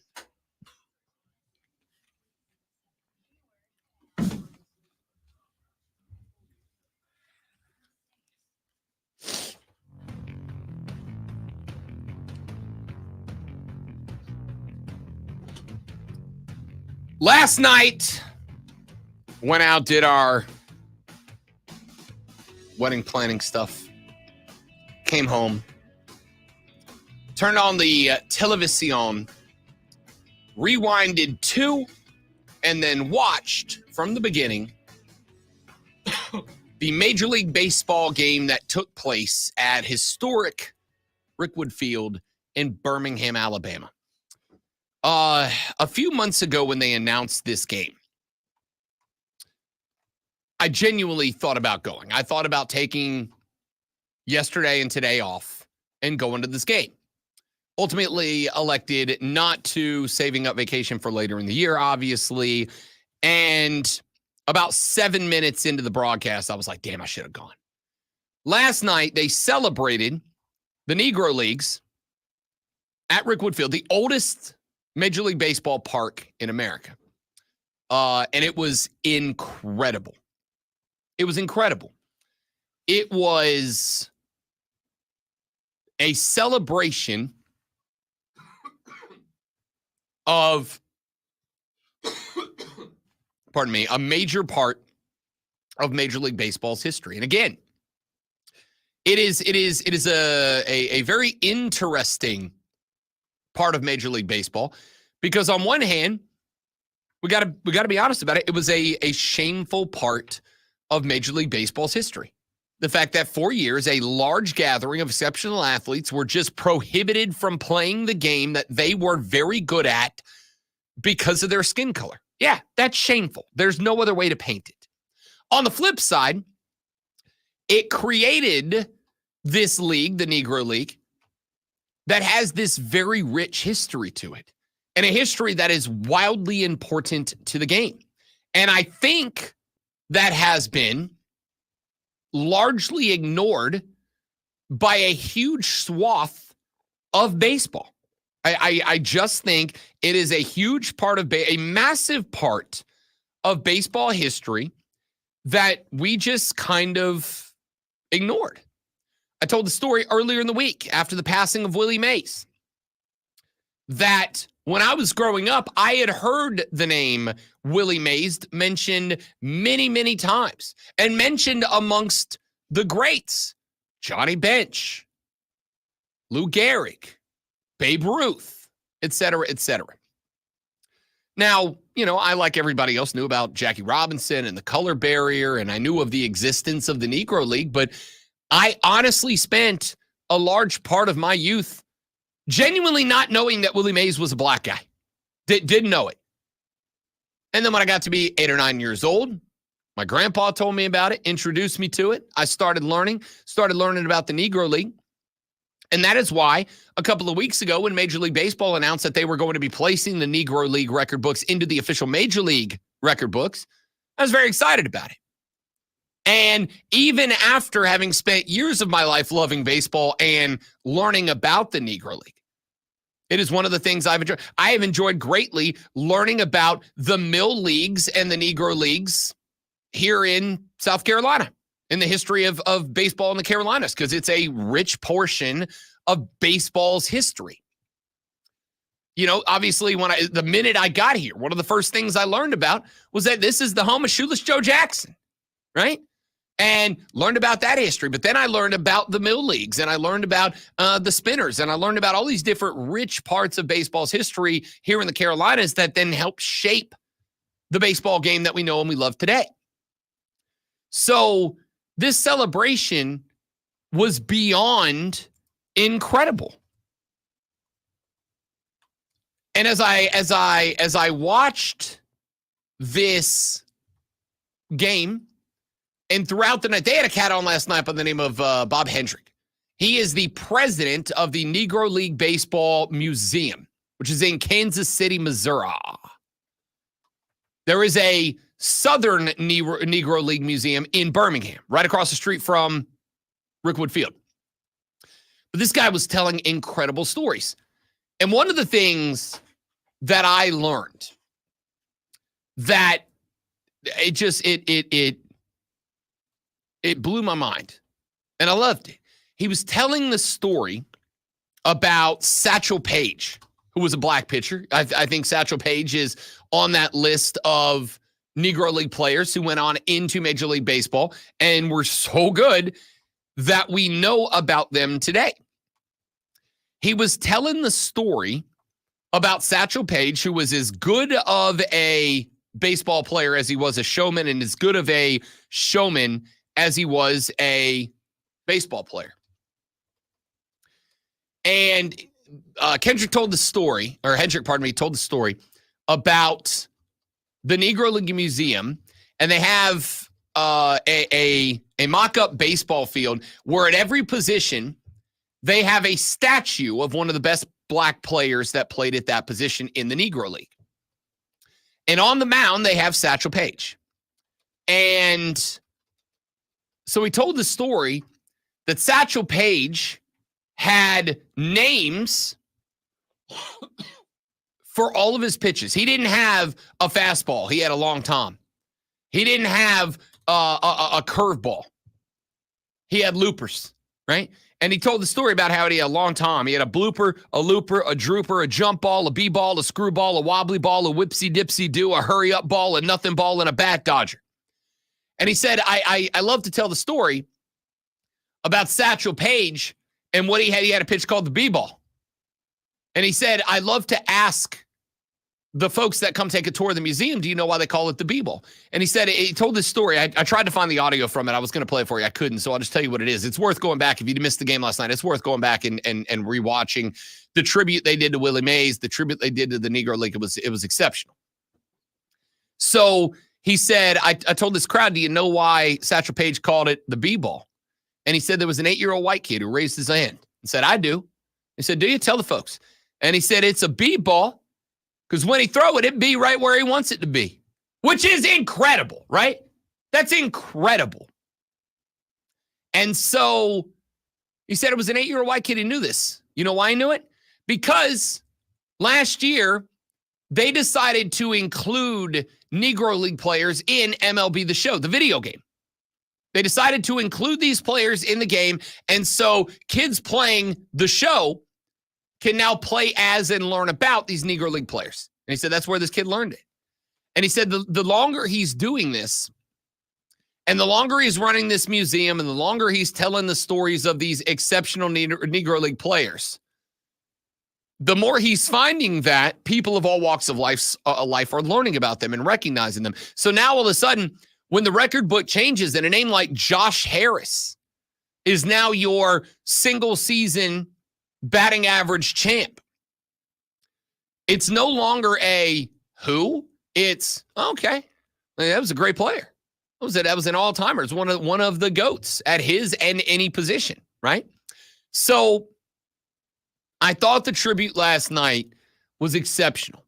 As I got to the end of it, a little bit behind where it was live on television, I got the text in a buddy of mine.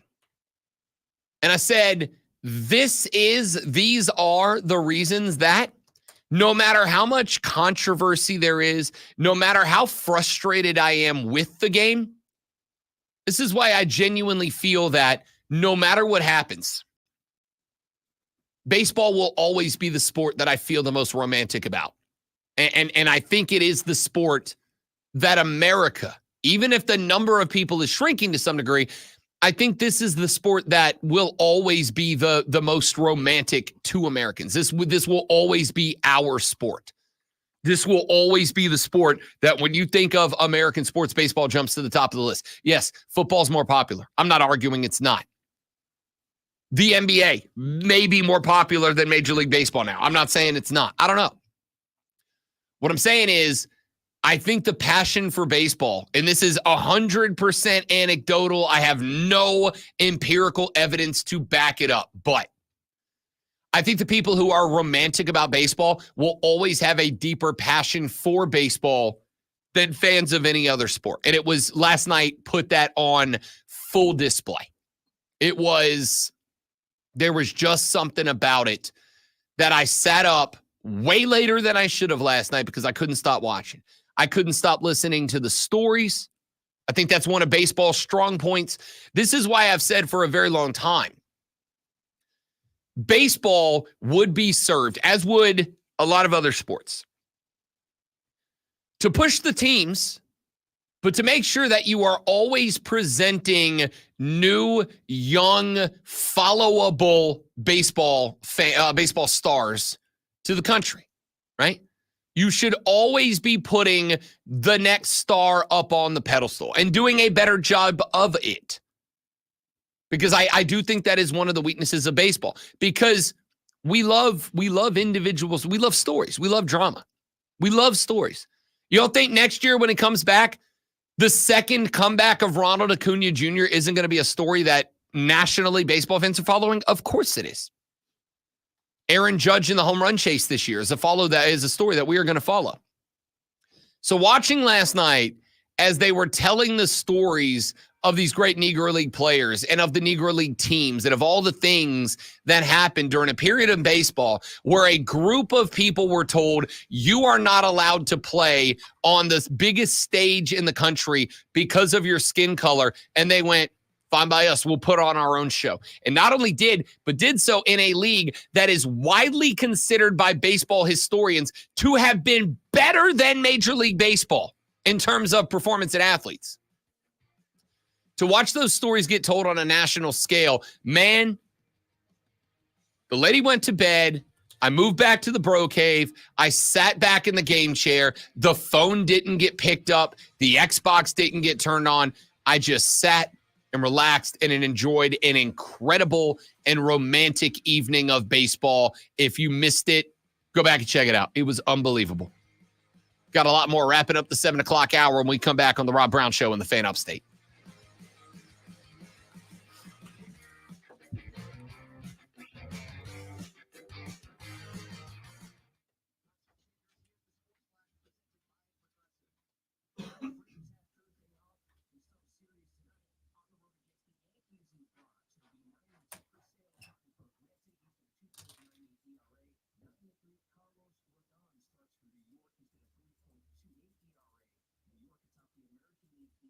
All right, guys, give me 30 seconds. I will be ready.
The college football playoffs have expanded to 12 teams starting this upcoming college football season. We are, 75 days away, 74 days away, whatever, just a little over 10 weeks away from the start of the college football season. A day which will arrive with great fanfare, as always. There is an article up by one of our favorite sports writers, Heather Dinich. Poof. That is up on ESPN right now. Heather, there it is. Love Heather. Love Heather. Heather's good at her job. All right, that's all I ask out of sports journalists. Be good at your job, please and thank you. Heather's good at her job. So Heather has an article up right now entitled 5 Questions for the Committee. And I think they are I think they're fair. So what I'd like to do is take a look up and down these 5 questions and give our answers for them. Myself, the great one Lonzo, and you by jumping on the Renewal by Anderson to the Carolinas fan phone at 844-326-3663 or by texting the show at 71307. Start your text with FAN, F-A-N, FAN, F-A-N, and we'll read them on the air. Be a part of the radio program. Question number 1 for the College Football Playoff Committee from Heather Dinich. Will strength of schedule evaluations change with conference realignment?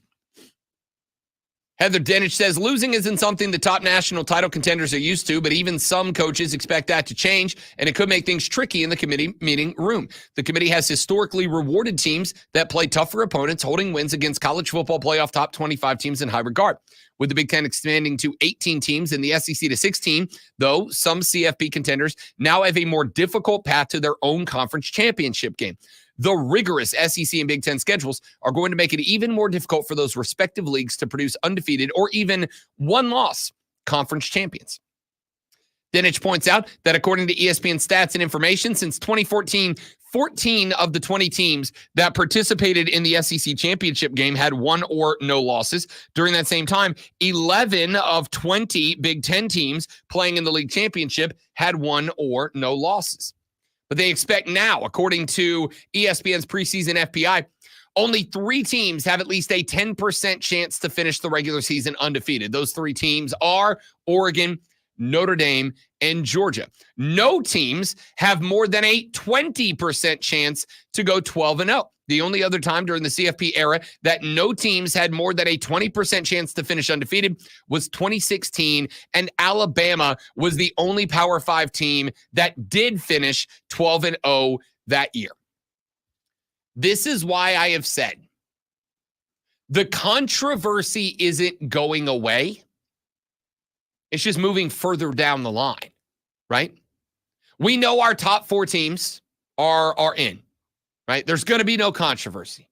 The top 4 conference champs are in.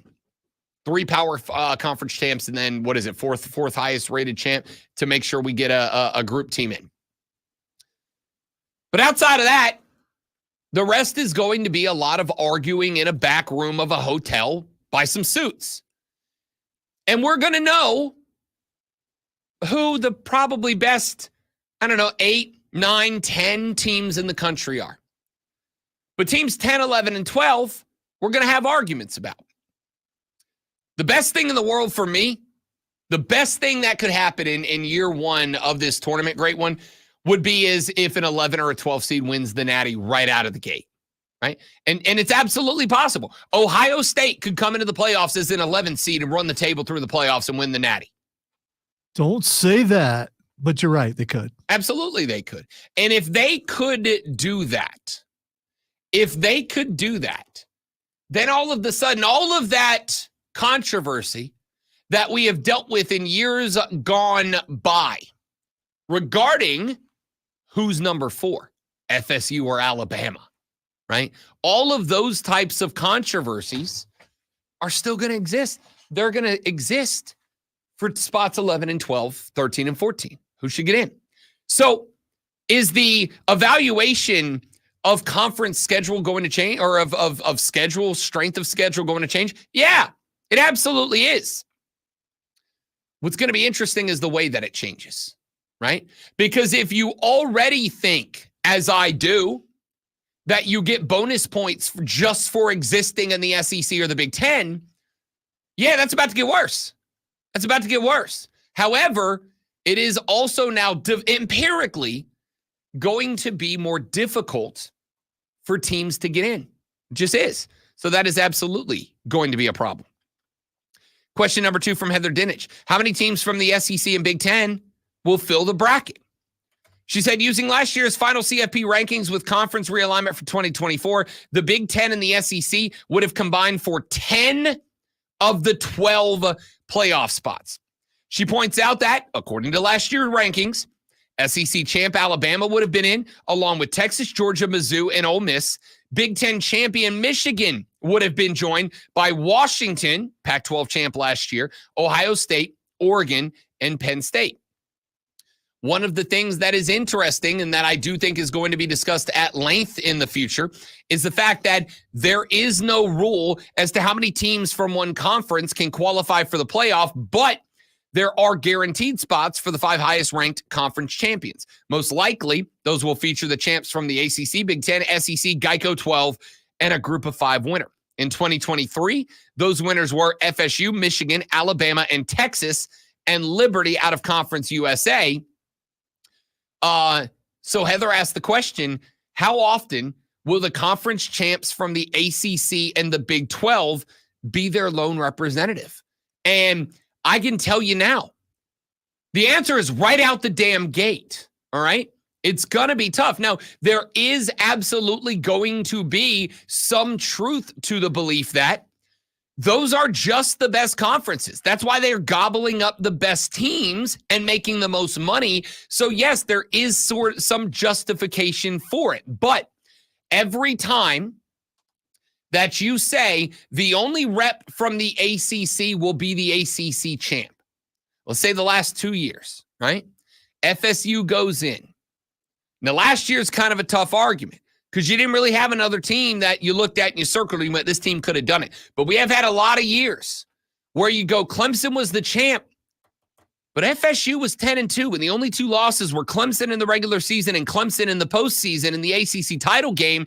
They would absolutely be one of the best 2 or 3 teams in, fill in the other conference of comparison here. This is another reason why getting rid of the divisions within like the SEC and all that, this takes care of a problem, because the number 2 team in the conference sometimes has more losses than the actual than another team. Like in the Big Ten, a lot of times the other side, if it's not Ohio State or Michigan playing in that championship game, the team on the other side sometimes has 3 losses. Sure.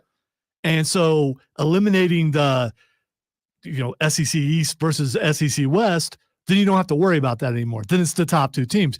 But as far as ACC goes, and did you say Big 12? Geico 12. Yeah. Allstate 12. Best Buy 12. QT 12. Walmart 12. The QT 12 is they're not that good.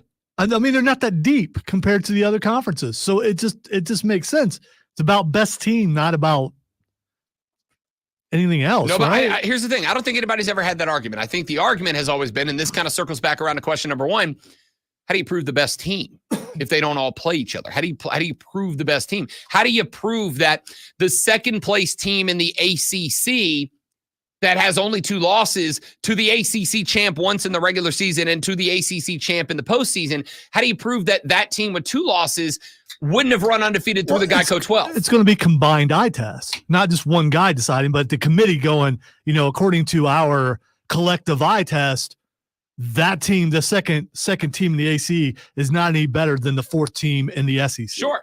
But this harkens back to, and I'm not taking a stance on this in terms of real situations, but it does harken back to the people who believe, and I am one of these people, the people who believe FSU didn't get the shaft last year because Jordan Travis's knee exploded. They got the shaft because you can't have a playoff without the SEC, right? So we're going to give them a little weight because we need them in there. That controversy, if we go next year and let's say that happens, the Big Ten and the SEC combined for 10 out of 12 spots, and the only two other spots are handed off to the ACC and the Geico 12, the Best Buy 12 champ. If that turns out to be the case, all those people who are already upset about what happened last year, and there are a lot, even if there's not a lot in this area, nationally there are. If those people are upset now, imagine what happens next year when 10 of 12 spots are filled by two conferences, and it's the two money-making conferences. Yeah, but again, I'm not going to have a problem with it because I'm not going to go, oh, this is all about money. I'm going to look at it and go, those teams are better than these teams. I mean, you might. But again, unless they aren't. Unless they are. So hypothetically next year, Michigan and Ohio State, and I know this is not going to be in the same case now that divisions are going away. But let's say this situation happened last year. I guess actually I'm not, because it doesn't matter. It's not relevant. I was going to say, what if Michigan and Ohio State play and Michigan wins and they go to the Big Ten champ and then they lose to a 9-3 Penn State team? Penn State goes as the Big Ten champ. Then Michigan's got to go. They're 12-1. Then Ohio State's got to go because they're 11-1, right? So there's 3 spots right there because of a round robin of 3 teams. And I can go, wait a minute. Prove to me that the second best team in the ACC would have been able to beat Penn State or Michigan or Ohio State. You can't, right? So they should get a shot because they made it to a conference championship game, Ohio State. The controversy is not going away. It's just moving further on down the line.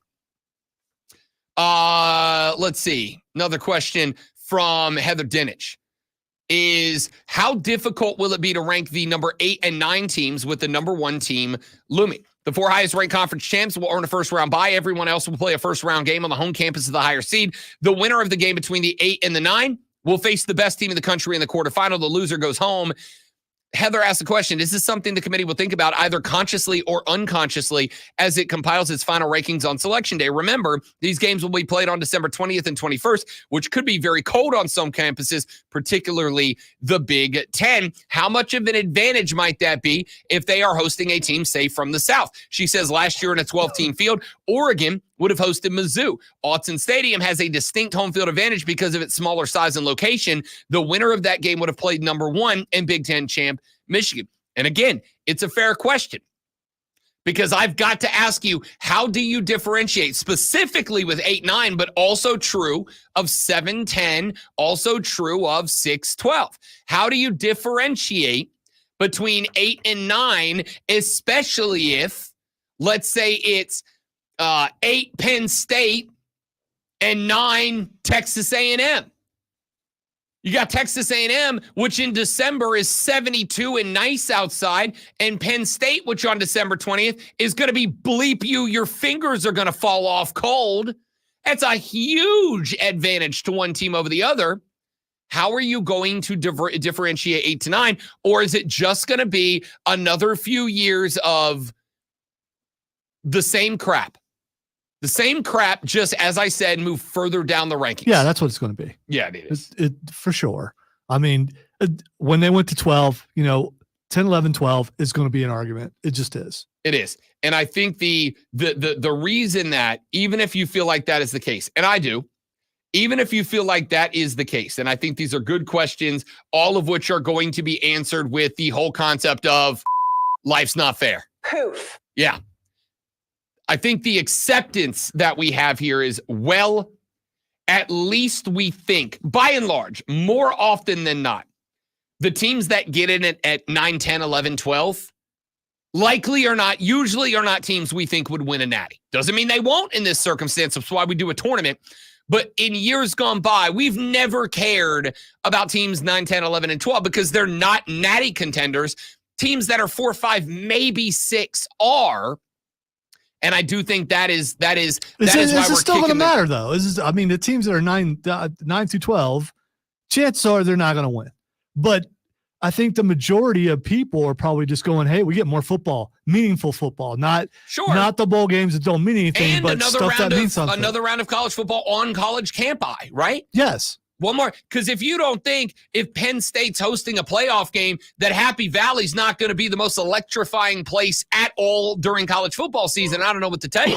You know, if FSU gets in as the 5 seed next year like they did this year, Tallahassee, Florida on December 20th is going to be a zoo. If Clemson gets in as the 7 seed and they're hosting the 10 seed, you don't think Death Valley is going to be absolutely pumping on December 21st? Hell yeah, it is. It'll be the most hyped game of the year. So we're all on board for that.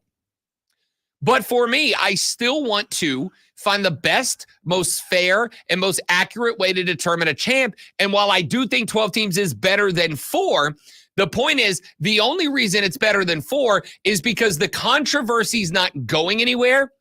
It's just that we are pushing it down toward teams that are dramatically less likely to win a natty in the long run. And I think that's what kind of settles us all down a little bit.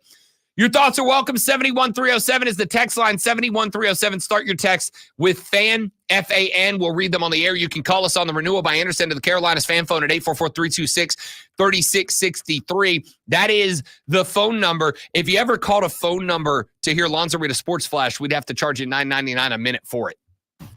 So seductive, and might have to charge extra. If the AL East does indeed come down to Baltimore, New York, Yankees fans might be concerned after yesterday's 17-5, that's a lot, rout by the Orioles. Baltimore scored in every inning except the 4th, including a 6th spot in the 2nd.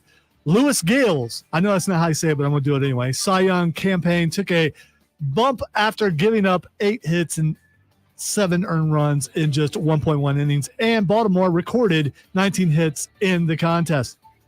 J.J. Redick will be the new head coach of the Los Angeles Lakers, agreeing to a 4-year contract. Financial terms of the agreement were not disclosed. Redick played 15 years in the league and has been working as an analyst for ESPN since his retirement.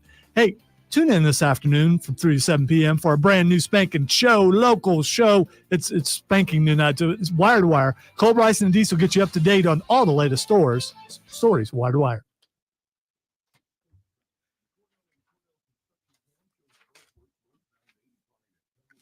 So I called it a spanking show, and I tried to correct that because it's not. I mean, I could go on, but I was trying to fix it, and I ran out of time.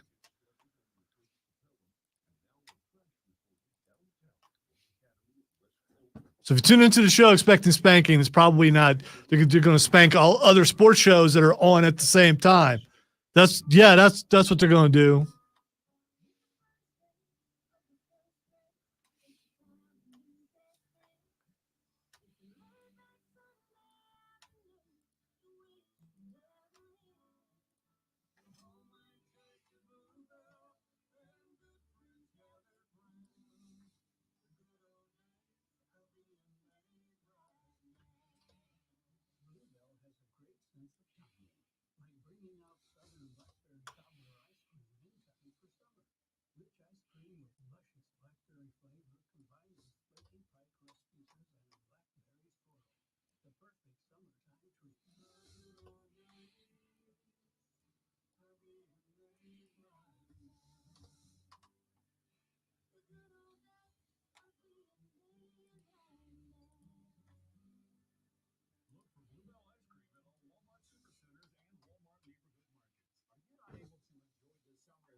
All right, stream, where you at? Y'all quiet today, boys and girls, people. Oh, off the crown, off the dome.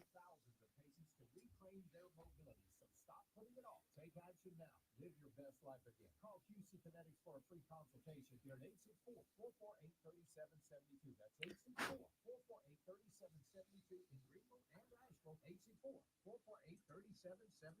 TTI Tool Sale is back. Top brands at huge savings on power tool, floor care products, and outdoor power equipment. Friday 9 to 6 and Saturday 9 till the tools are gone. Exit 27 Anderson at the intersection of Ryobi and Highway 81. Credit card only, no cash accepted, subject to product availability and weather. Greenville County Animal Care is the only shelter in Greenville County that accepts animals regardless of their condition, behavior, or circumstances. Help us help them so we can continue giving our community's homeless animals the quality care they need. GreenvillePets.org. I'm Bopper, founder and chairman of Burke America Parts Group, a family of brands that includes RepairClinic.com, an appliance and HVAC parts solution company that's grown into an international brand. Before AmericanEagle.com, we partially launched a new technology platform developed by another firm. American Eagle helped take our technology to a whole new level with digital marketing, software development, and business insights into our key markets, appliances, HVAC, and outdoor power equipment, and did so both on time and on budget. AmericanEagle.com has the resources, experience, and talent needed to produce solutions. Our new technology platform, developed by AmericanEagle.com, has produced tremendous results with higher traffic, conversion, engagement, and online revenue. If you have any home repairs you need to take care of, check us out at RepairClinic.com. If you need a world-class website or technology project, then I would highly recommend AmericanEagle.com. Call AmericanEagle.com at 773-NETWORK. That's AmericanEagle.com, 773-NETWORK. We apologize for the calm before the storm. New Life, next break.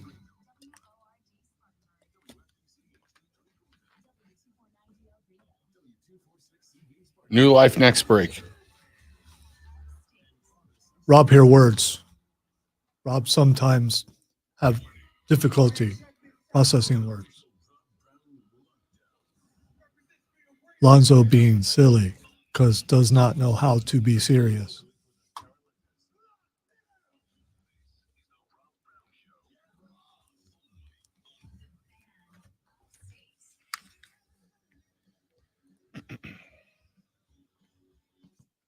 Friday, gotta get down on Friday. Hour number 3 of the radio program is underway. Ladies and gentlemen, boys and girls, children of all ages. I am Rob Brown, the great one, Lonzo on the ones and twos today. Should you wish to be a part of the program, multiple avenues for you to do that. The first is the renewal by Anderson to the Carolinas fan phone. We want you on the air. We like you on the air. We want you to be a part of the show. 844-326-3663. 844-FANFONE is the phone number. I blew that. That's on me. Text us on the text line, 71307. Doing that thing that wrestlers do when they don't want to do the what thing, so they talk really fast so the crowd can't what. That is correct. The best way to handle that is to just keep talking so that there's absolutely nowhere for the crowd to hit the what chant, because if you take even the shortest of breaths in what you are saying, they're going to what over you, and if they what all over you, it's worse than getting yeeted on. You don't want to get yeeted on. You don't want to get whatted on. It'll ruin the promo you're trying to cut. Fans, I need you to stop with the what chant unless it is appropriate and against the heel. Do not do it against a pure all-American baby face like myself. These are going to hurt you, sir. Hey, America indeed. What do you say we talk some footy? My loins have been tingling. Nope. Copa America got its start Nope. last night. It's not going to happen. You can Darby, you can Stone Cold, you can Rock, you can do whatever you want. Burn it down! Burn it down! It's not going to stop me, all right? Because those of us that are net heads, those of us that are footy followers, it's a very exciting time of the year. We got the Euros happening on the other side of the Atlantic. We got Copa America happening right now here, not just on this continent, but in our country. Very excited about it. And this Copa is massively important. I need you to stop doing the tango every time I say Copa, please.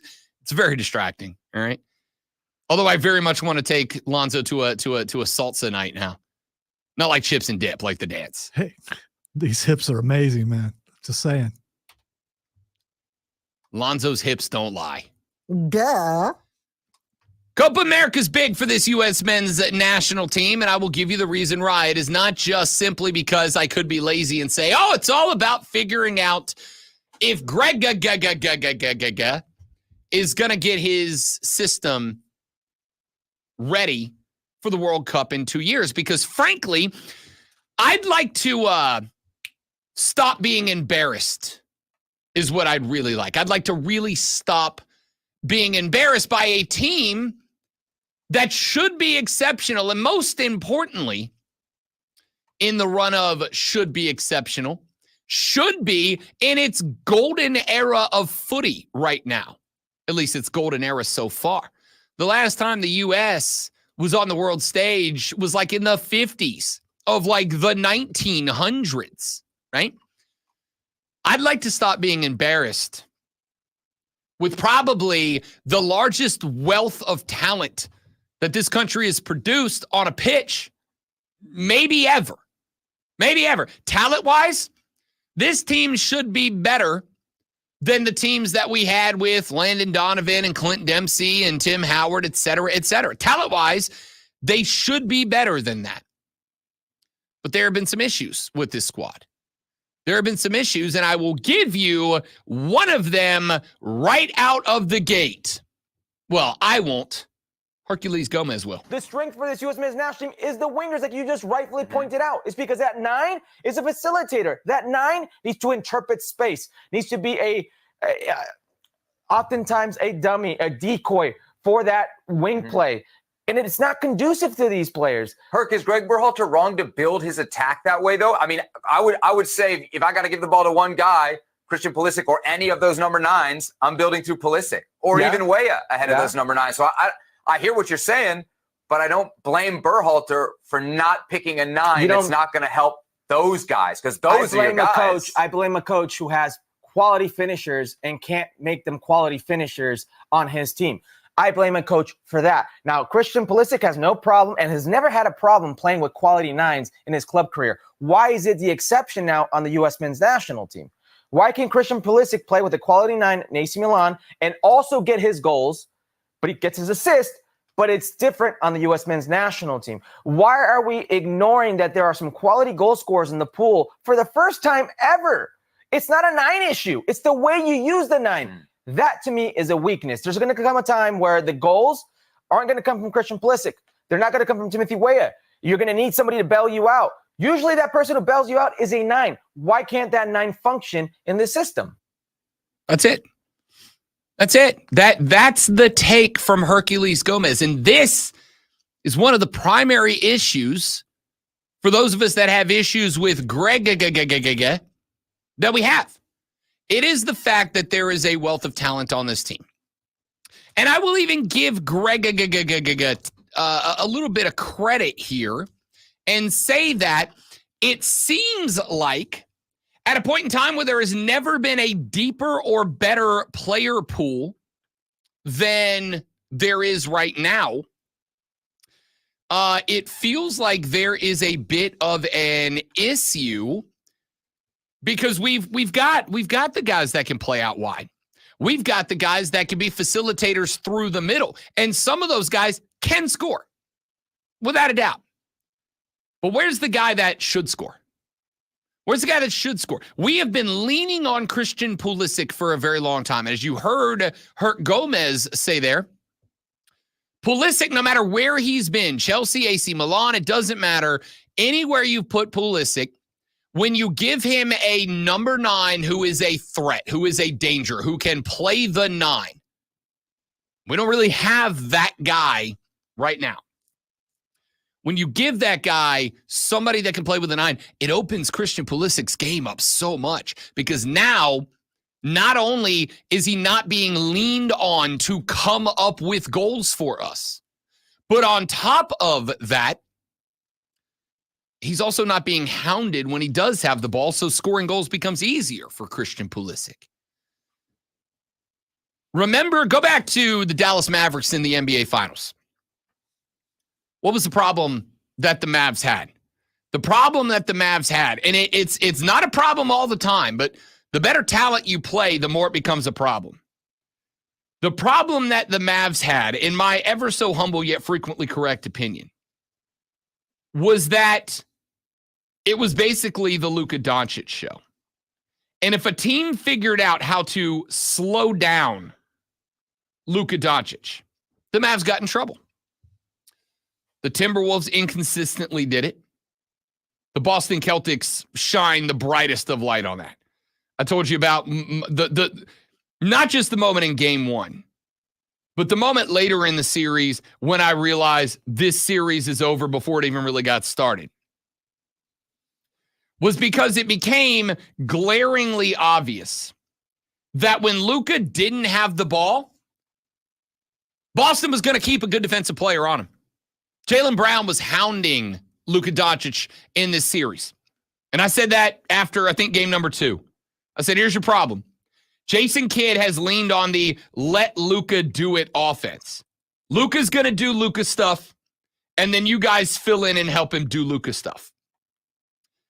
And I said after game 2, it became very obvious that even though Luka's still going to get 25, 28, maybe 30 a game, Jaylen Brown or whoever's the Drew Holiday, whoever's the best defender on the floor, they're going to be up in Luka's grill the entire time. If Luka brings it up the floor, they're going to pick him up at the free throw line and stay in his back pocket the whole time. If Luka gets rid of the basketball at any point, they're going to stay locked up on him. So it's really tough for him to get the ball back. And when you do get it back to him, you get it back to a guy who is face guarded already, and likely you're going to be deeper in the shot clock. And because Doncic's game is to get the ball into the paint, slow down, let the offense develop, let the defense respond, and take what the defense gives to you. If Luka's getting the return pass with 7, 8, 9 seconds on the shot clock, he doesn't have time to run that offense. He's got to either go score or give it to somebody else real quick. Doesn't allow Dallas to do what Dallas does. And because of that, Boston just kind of collapsed Dallas. That's kind of what I'm worried about with Christian Pulisic, right?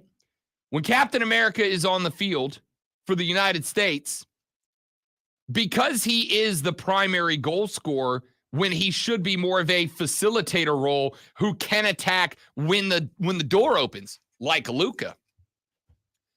If I am trying to draw up a tactical defense, that tactical defense is going to be, listen, when Pulisic ends up around the top of the 18-yard box, I want him marked. I want him locked down. Do not make it easy for him to get the ball. Do not make it easy for him to possess the ball, and do not make it easy for him to assist. But if you're going to give up one of those three, let him assist, because there's really no other threat. And the fact is, Greg has been in charge of this program too long for us to not have found a true number 9. We are asking a group of wingers and a group of facilitating center mids, not really center attackers. We've asked them to carry the team. We've asked them to be the goal scorers. Now, there are some guys like Ricardo Pepi, guys like Josh Sargent, a little banged up right now, Jesus Ferreira, Haji Wright. These are all guys that I would like to see develop. But my question here is, can we blame this on the players not developing? Where's the spot where I say, hey, at some point I got to question the system? This is, to put it into context, for those of you that are listening and maybe not big soccer guys, or maybe you just dabble in it, maybe you don't care at all. I'll give you the comparison. The comparison is Clemson right now with the quarterback position. I heard a very interesting conversation yesterday from C Money and the D Train, Cole and Diesel, our co-parts in the afternoons. Cole asked the question, what's the legacy of Dabo Swinney if he just left today, right? If he just Thanos that of existence. Not got fired, not quit. Just wasn't the coach anymore for no specific reason. which I think was a good question because Diesel said, I think the legacy of Dabo would largely be determined by how he left, whether he got fired or he retired. But Cole said, forget why he's gone. He's just gone. We don't know why. What's his legacy? And Cole had, I thought, a great answer. He said his legacy is with a legendary quarterback, with an elite quarterback, a top-notch, a once-in-a-lifetime quarterback. Dabo Swinney is a legend. Without him, he's a very good coach. You look at the last 2 years. We would all most of us would define Dabo as a very good coach, but he needs that top-flight quarterback. And that is exhibited by the fact that the departure of Sunshine, of TL16, after the departure, he's missed on 2 guys. He's missed on one guy and may or may not be missing on the other. He missed on DJ Uiagalelei, and the jury is very much out on Cade Klubnik, though I know a lot of Clemson fans have already given up on Cade Klubnik. It's kind of the same thing. At some point. Same ones who gave up on DJ and will give up on whoever the next guy is. Maybe so. Unless they can find a Deshaun like guy, a Sunshine like guy. And I don't know. The current track record. This is what it was like at Clemson with Dabo before he found those 2 Absolutely. guys. Absolutely. And that is the exact comparison that I would throw at the U.S. men's national team when it comes to finding a striker. I would look at it and say, you miss on a guy, you miss on a guy. You miss on 2 guys. Is that because you brought in back-to-back quarterbacks that couldn't get it done? Yeah, but can't they just pick from the pool of the entire country? I mean, no. You can pick from the pool of guys that are American citizens or dual nationals who pick to play for the United States. Okay, so they have to decide whether they want to play or not. Yeah, let's say so. Like I'll give you a couple of examples. There was a cat, and I forget his name, a couple of years ago, who was very highly touted and was expected to be the next big thing for Team USA. He was born in New Jersey, but his parents were both Italian. Then they moved here. Right? They immigrated here. So he was a dual national. He had Italian citizenship and American citizenship, and the U.S. was ready. Like, this was going to be our next big thing. And then he elected to go play for Italy. And it really put a kick in the can of the U.S. men's national team. So you can pick from the guys who are American citizens or duals that pick to play here. Number 2, there are eligibility requirements. You can't just be like, oh, that guy. Number 3, and I think that this does kind of hit on that point, much like we have said now with Dabo with back-to-back misses on quarterbacks, maybe a miss on Cade Klubnik, we'll find out. At some point, you've got to go, this can't just be players don't develop. At some point, you got to go, is there something that you are missing in the recruiting of these players? And is there something lacking in the development of these players? And if so, that's a coaching problem. Well, I'm looking at the roster of guys that are expected to be number 9s for the Americans. For those of you not soccer guys, number 9 is usually considered your pure striker, your goal scorer, your number 1 guy up front. So is there a guy out there that for sure would be that guy who's not on the team? Not for Copa. But again, I think that's kind of the problem. We should have a guy. There should be a guy at all times. Any tournament, any year, there should be a guy that American soccer fans look at and go, that's the guy. That's our 9. That's our best player. That's our striker. That's our goal scorer. That's our golden boot candidate right there. That's the guy that we should say is going to be competing in every tournament to win the golden boot, which is the award handed to the leading goal scorer in any given tournament. And we don't have that. And so at some point, it is fair to ask the question, is that not a little bit on Greg? Is it the fact that a country of 320 million people that is becoming more and more soccer focused, not centric, but focused over the years, just cannot produce one position? We can produce goaltenders, we can produce wingers, we can produce midfielders. But for whatever reason, we just cannot, in a country of 320 plus million people, we just cannot produce one striker. Just one guy that can go be that guy. We can produce some guys who can score goals, Pulisic, Weah, McKinney, Musa, etc., but we can't produce a number 9. Or take one of those guys and turn them into a number 9. Listen, the Copa roster, Brendan Aronson, Valerian Balogun, Ricardo Pepi, Christian Pulisic, Josh Sargent, Tim Weah, Haji Wright. Haji Wright could be that guy, has not developed. Tim Weah could be that guy, has not developed. Logan, I don't know. Really haven't got enough experience with him to say he is or is not that number 9. But if we have gone this long under the leadership of Greg, at some point, you've got to say the failure to develop that guy, the failure to find that guy, has got to be on the manager. Your system does not produce goal scorers, and this is wild. This is a soccer thought I've had for many years. Zoe, if you can't score goals, you can't win soccer games. That appears to be an accurate statement. I know ball. Just one of many astute observations you will find here and only on the Rob Brown Show in the Fan Upstate. You're like, all right, guys, one more reading. We're back. Stay right there, please, and thank you.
All right, shorter segment here because we got Rashad Beard of the Panther Nation podcast joining us in the next one, ordinarily on Thursdays, but had some meetings yesterday. That's what he's calling it. So he will join us today. Want to finish up real quick on this Copa stuff, and then we'll be done with soccer for the day. I promise. Hang in there. Because it is important. It is important for those of us that love this sport, and there are a lot and a growing number of us. Get used to it, my dudes. There's at least 10. There's at least 10. Two more sound bites for you. Another one from Hercules Gomez. One of the things that we have leaned on is the talent, right? This is as talented of a USMNT roster as has ever been sent to an international tournament. It does not have the accolades that some of the others do, but it is the most talented roster pool that the United States has ever had as a team. But there's the issue of playing that way, right? How many times have we seen, pick your sport, I don't care which one. How many times have we seen a team that has all the talent in the world, but they still stink? And they stink because they're not a team. They're a bunch of really good players, but they're not a team, right? I pointed at a couple of different ones over the last few segments. I've said a few times, I think my biggest issue with Greg is that no matter how much talent we have, for whatever reason, we just cannot seem to play like it. No matter how much talent we have, we just cannot seem to get on the same page. We might have a day where the midfield and the forwards are playing excellent soccer, but the back line keeps exploding and giving away goals. Or we might have a game where the back line is actually in sync, setting excellent traps, etc. We just can't score a goal. How do we get on the same page? Hercules Gomez had something to say about that too. That's where this roster, this Copa America roster is today. That's why the responsibility is so great for Greg Berhalter. If we're just going off the names, if we're just going off the roster, this 2024 roster blows that one out of the water. These kids now have World Cup experience. The likes of a Christian Pulisic has a World Cup goal. The likes of Timothy Weah has a World Cup goal. Matt Turner, for as horrendous as the season has gone for him, is a goalkeeper, a World Cup goalkeeper with experience in keeping the ball out of the back of his net. You have some players who have gained valuable experience at the international level. This is a better roster. Yeah, better roster, but I have a question about whether or not it's a better team. Different question. It is a different question. It is a different question. Not the last World Cup team, but the last World Cup run that we had with Dempsey, Donovan, Howard, etc., was a better team. It was a better team. Not more talented, but a better team. And so how do you bridge that gap? How do you take all this talent and get them on the same page? And for the record, I'm going to ask the question. I don't know that I have an answer to it, right? And this is where my old favorite metaphor comes into place, because I get this all the time. Any time that I say something negative, or this guy's got to go, or that's got to change, or whatever, almost inevitably, you're going to get that one super big smart boy football fan or basketball fan or baseball fan that's going to push back and go, okay, but then what? I don't know. It's not my job to figure that out. I can tell you what's wrong. I do not need to be a Michelin star certified chef to tell you that this plate of food stinks, right? I don't need to know how to grill the perfect steak to know that this one is burnt. I don't need to be able to go work the grill and come up with a 5-star dinner in order to tell you the one that you are giving me is not good. That's your job. Your job. The reason you are back there in the kitchen is because you are supposed to know how to plate a dinner that makes me want to pay $100 for it. That's your job, not mine. So when you don't do that, it is fair for me to criticize what you have done without being able to do better. But I don't have to do better because it's not my job. It's yours, right? Does that make sense? That metaphor makes perfect sense, right? Like it's a 10 of 10 metaphor. I don't need to be able to tell the chef what he's done wrong to tell him that he has done something wrong. Now, as far as his Copa, I've said a couple of times, to me, this is the most important soccer event that we've had in years. It is more important than the World Cup has been. Right? The last World Cup was less important than this. Why?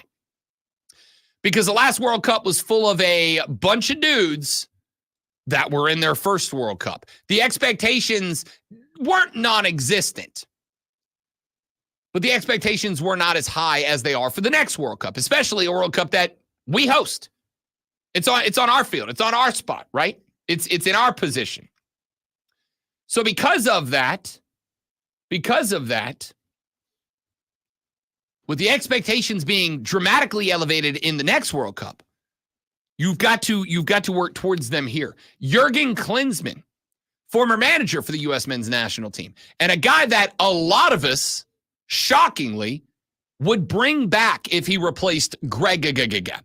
Jurgen Klinsmann spoke about that. Well, I think for all American soccer fans, your expectations are to not only go far, possibly quarterfinal, semifinal. Semifinal would be fantastic, as we did in 2016. But the key thing is they're learning. You know, I mean, I always asked the federation years ago to participate in this Copa America as often as possible, because you need these games against the South American teams in order to learn, in order to grow your program, in order to grow your team. And this is a huge opportunity for the American side to prepare them already mentally towards the World Cup in 2 years from now, which is in 2 years will pass by so fast. So this is a huge opportunity to grow together, to try things out, but also to hopefully be successful and build confidence towards the World Cup 2026, which is around the corner. Bingo. That's it. That's the take. 10 of 10, no notes for Jurgen Klinsmann. You have an opportunity here. And Gold Cups are important. You know, it's nice to win Gold Cups. Gold Cups predominantly between all the countries in the northern Americas. Gold Cups, spectacular. Importante. All right. Good to win them. Good to be in there, et cetera, et cetera. On the flip side, you get the South American teams: Uruguay, Argentina, Chile, Panama, Brasilia. You get these teams coming up that are just better, and there's more depth to it. You know, Mexico is not the dynasty it used to be. Canada's good, but we should be better than Canada.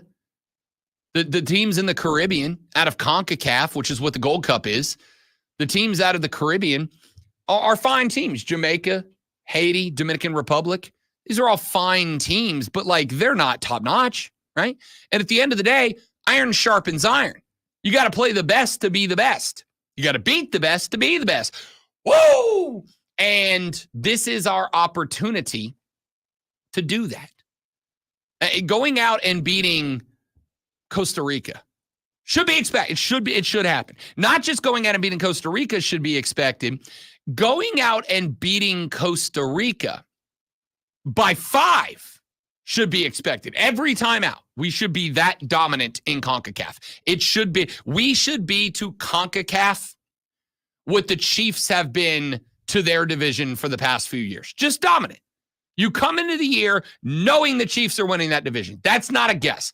They enter the year every year like minus 10,000 to win that division. So we should be the Chiefs to the AFC West of CONCACAF. It should just not be a question. In order to get there, you got to sharpen yourself. Having Brazil and Uruguay and Argentina and Chile and Panama coming to our house, coming here to play us in this type of tournament. This is how you learn who you are. You learn what's broke. You get it fixed so that in a couple of years, when we host the World Cup, we're ready. Not who's going to be our guy. We should know our guy. Who's going to be the 9? We should know the 9. What's Pulisic's role? We should know it already. All those things should be learned. We should know that. And this is the best opportunity to do so. That's what Jurgen Klinsmann said. Couldn't agree with him more. Sit tight. When we come back in, Rashad Beard of the Panther Nation podcast joins us. We'll talk some Carolina football with Rashad coming up next on the Rob Brown Show with the Fan Upstate. Take your stream down and bring it back up, just because I think it may throw Rashad off a little bit, because it's bad. All right, I'll be right back, guys.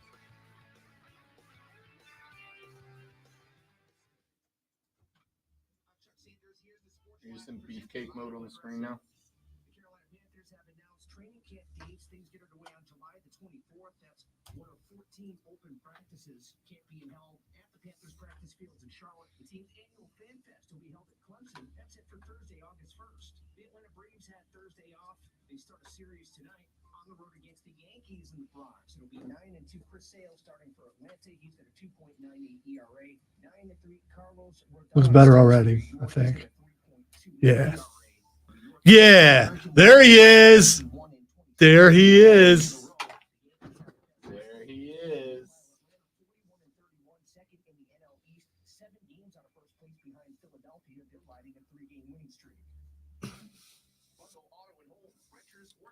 Don't be jealous of my naturally curly hair. It's hard to manage. Not anyone could handle this kind of beauty. After living with someone who has very wavy hair, I'm not jealous of it at all.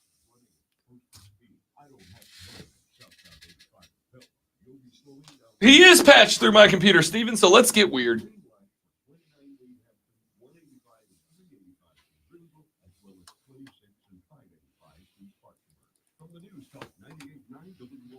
I'm Bill Brooks.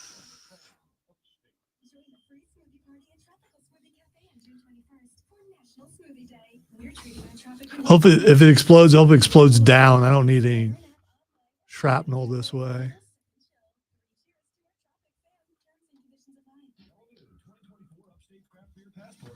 For just $40 at UpstateCraftBeerPassport.com. 20 breweries and 2 bonus stops with free tastings and tours. Breweries include Guy Hill Brewing Company and Magnetic South Brewery. Visit UpstateBeerPassport.com. Actually, Rashad has patched through both of ours. Technically, it would be mine because the sound is coming through mine. We're both logged in, so I don't know how that works.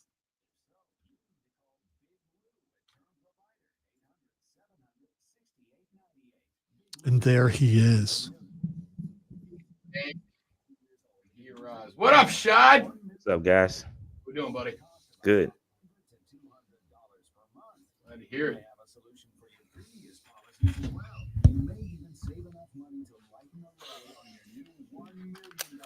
That he did. And then said it wasn't from wrestling.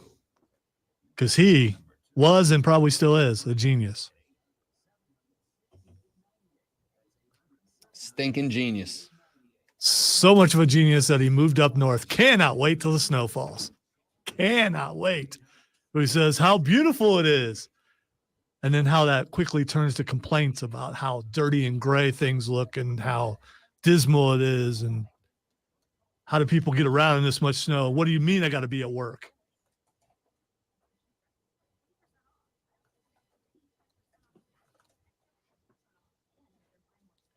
I'm sure Rashad can see your comments. He just chooses to ignore them.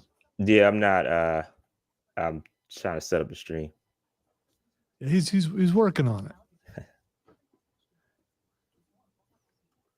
Have a little patience, people. It's Friday. I can see the comments. What are they talking about? Oh, nothing important. I just want to make sure that you can see Lonzo. it. Well, I mean, full takedown. We don't deal with important things here on a Friday. I mean, come on. Beautiful sunny Friday.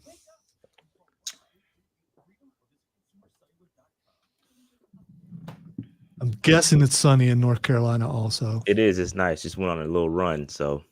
Oh, there you go. Appreciate that, Steve.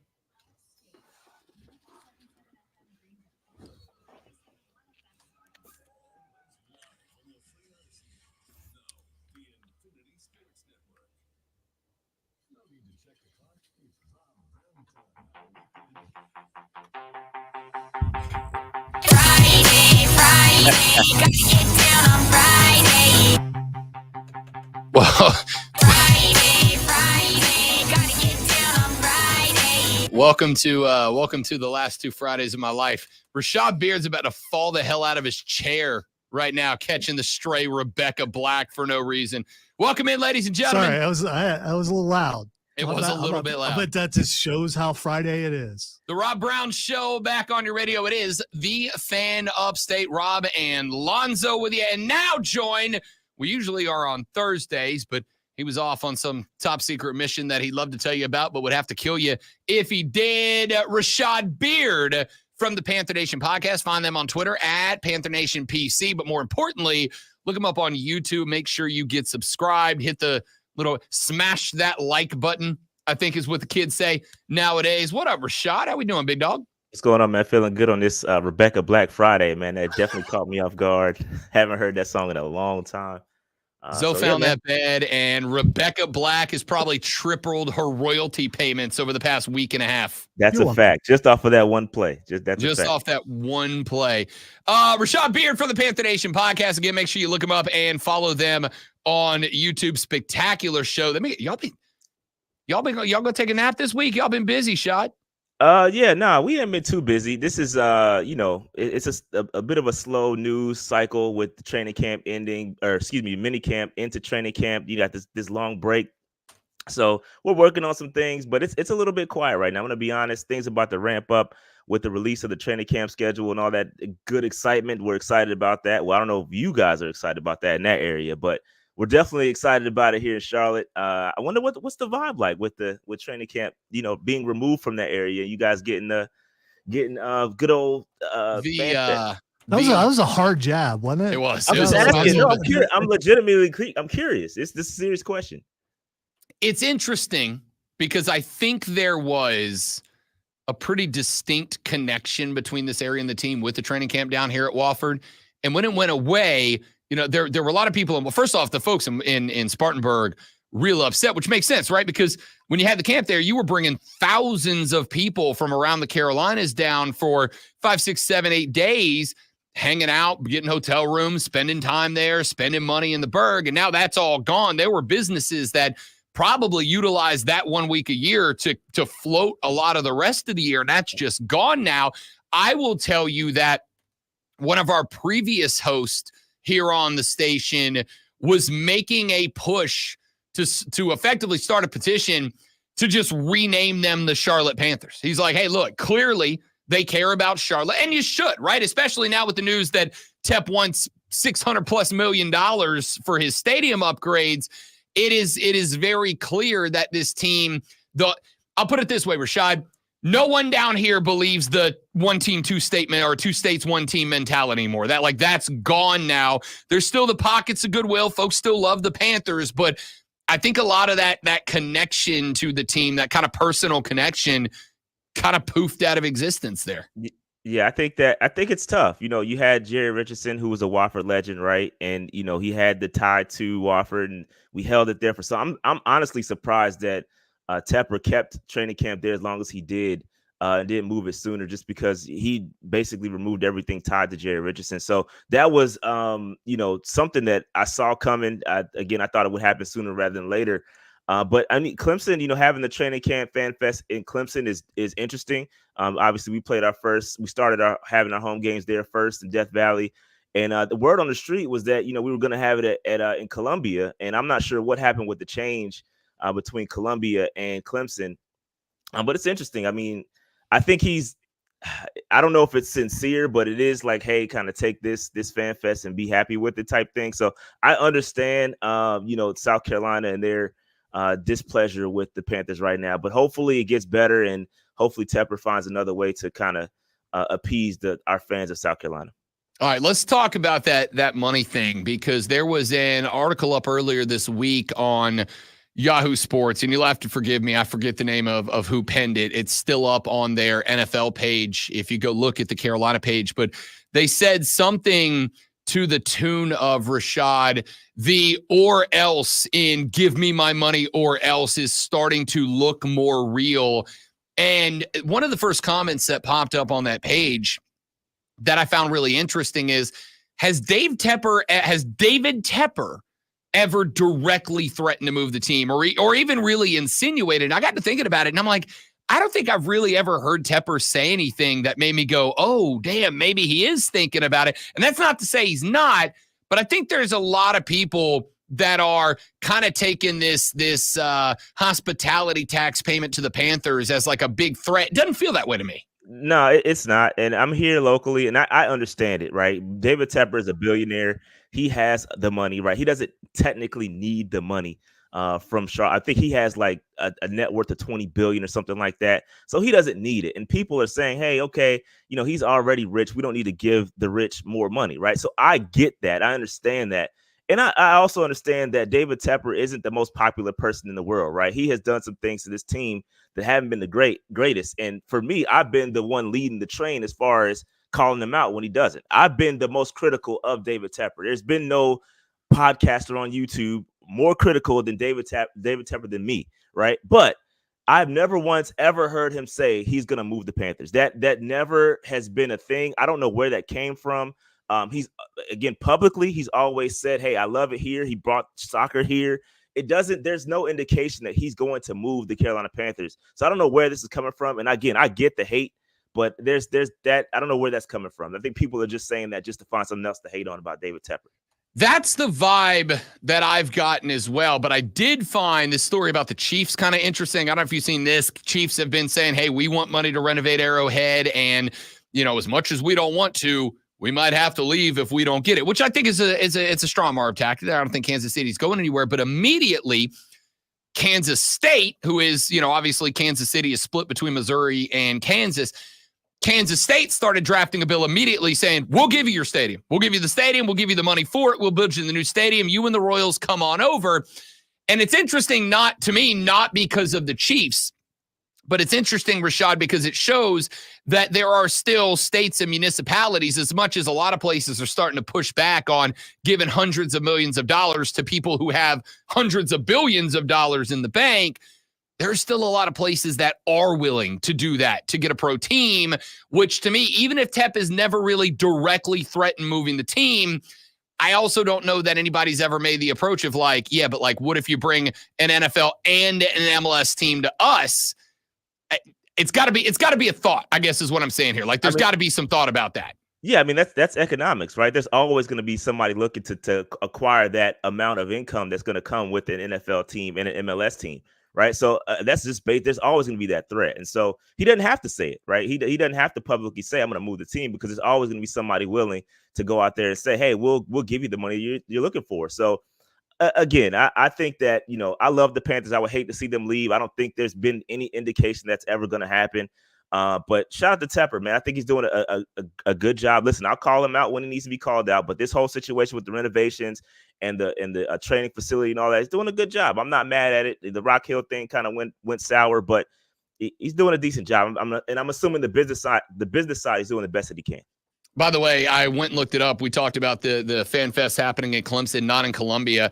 I think it is because 2 days after that Fan Fest, there's a Premier League soccer game. Manchester United and I think Liverpool are playing there 2 days later. So my bet is they just don't want anybody down on the pitch, because that game's got to look real good on TV. That game's worth a ton of money. So that's going to be my guess on that. Let's get to a couple of other things. We've heard a lot of chirp, a lot of talk about Bryce Young. I know you and I have just addressed this a number of times. Pretty much it feels like a weekly basis at this point, but there was an article up on Yahoo Sports earlier this month that talked about the development of BY as a leader, not as quarterback, but as a leader, as a guy who feels a lot more comfortable. We knew that Dave Canales has told us 100 times, it is about driving down on the things that BY does know, making that a big part of the game while developing the stuff he's not as good at. Have you heard any stories? Are there any talk about town about BY as a leader, a dude, not just a ball handler? Yeah, no, I think you recently heard Adam Thielen come out and talk about Bryce as a leader, and talking about how more comfortable he is right now, and how they're getting together on a more personal level, talking about the Minnesota Timberwolves, because, Adam Thielen is a Timberwolves fan. So I think that connection, that leadership connection between Bryce Young and his receivers is starting to come along. You even hear about Deontay Johnson talk about, Bryce Young and how he wants to be there for him. I think they're starting to gel a little bit here. I think there was a lot that came with Bryce Young in his rookie season. He was dealing with a lot. There's a lot to overcome that rookie season. And so maybe he was just kind of going through the motions, but now it's starting to kind of click and, hey, I got to be a leader. But at the end of the day, I've said this on this show multiple times. I think it's got to come together on the field in order for us to really make this thing click. It all sounds good on paper and in the locker room, rah, rah. Hey, go Bryce. But until that rubber hits the road, we're going to have to see it.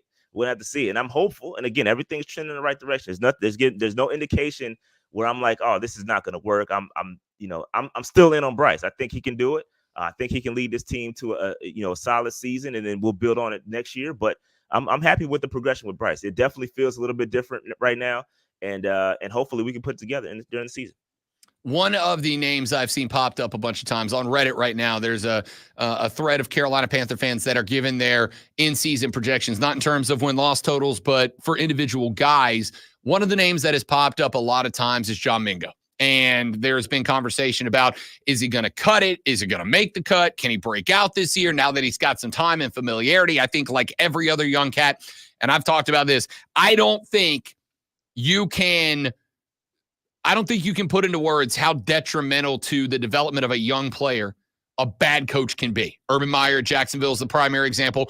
But then you look at Carolina, you had 2 in a row between Matt Rule and Frank Reich. That is horrendous for the development of a young player. I think it's true about Bryce Young. John Mingo's another name there that the projections varied from guys who said he won't make it to the season. He'll get cut. He'll get let go before that, to guys that have said, now that there's consistency and a coach that understands an offense and a quarterback who feels a lot more confident, John Mingo can have a breakout season this year. Through what we've seen so far, what are your takes on that, Cat? Can he be a participant? Can he be a playmaker this year? I certainly hope so, but it definitely feels a little Terrace Marshall-ish, right? Very similar situation with Terrace Marshall, where we drafted him and the coaching never clicked. I'm still a believer of Terrace Marshall. I believe if Terrace Marshall went to a team like the Bengals or something like that, where he has a connection with Joe Burrow, I think he could be a very good player.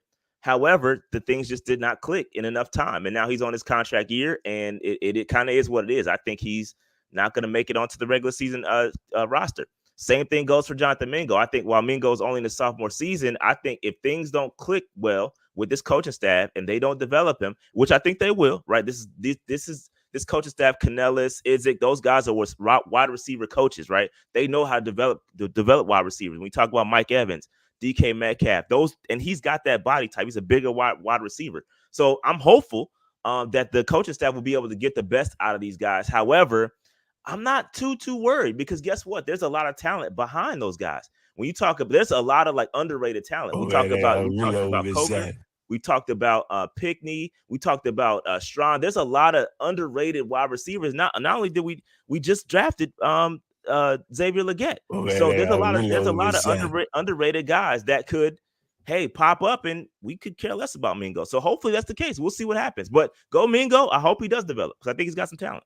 All right, one more, and then we'll let you go. Rashad Beard, talk to me about XL. I know he had the hammy injury, cost him a handful of days out on the football field working out with the boys, but also did get a couple of days in before that happened. We all know Xavier Legette's a damn media superstar right now. All right, he's like the NFL's favorite player at this point.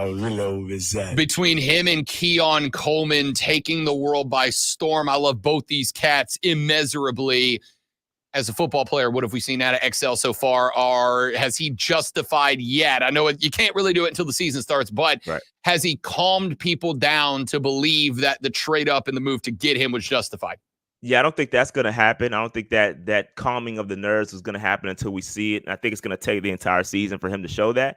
However, I do love the work that he's putting in. I mean, he's putting in a lot of work. You see the videos of Deontay Johnson that are going out. You see similar videos of Xavier Legette working out. I know he tweaked the hammy, and I know they're kind of taking it slow with him. It's unfortunate that he did miss those reps during minicamp, but I firmly believe, again, it all goes back to coaching, right? That we get stuck on the individual talent and how these guys are going to develop individually, but it takes that development from the coaching. And I hope that the coaching will get the best out of Legette. I think he's got it. I think he's going to offer some ability in the return game as well. So I'm excited about XL. I think there's a lot of potential there, and I'm hopeful to see it. And hopefully he will justify that move up and into the second and make a lot of guys feel a lot better about it. Rashad Beard, one half of the Panther Nation podcast. You can find them on X at Panther Nation PC. More importantly, go to their YouTube channel. Make sure you subscribe to it and hit that bell notification, because they go live like all the damn time. What you guys got coming up, big dog? Yeah, a little after lunchtime today, I will be talking about training camp. The training camp schedules come out. There's some little nuances in there that you need to watch out for. Ticketing, all the stuff. The way the setup is going to be a lot different. It's going to go down at the Panthers training facility. So it's a lot different. So I'm going to be breaking down all that stuff. Lunchtime today. You grab your lunch. You know what I mean? Come to the channel. Check it out. You going to let me crash if I come up for training camp?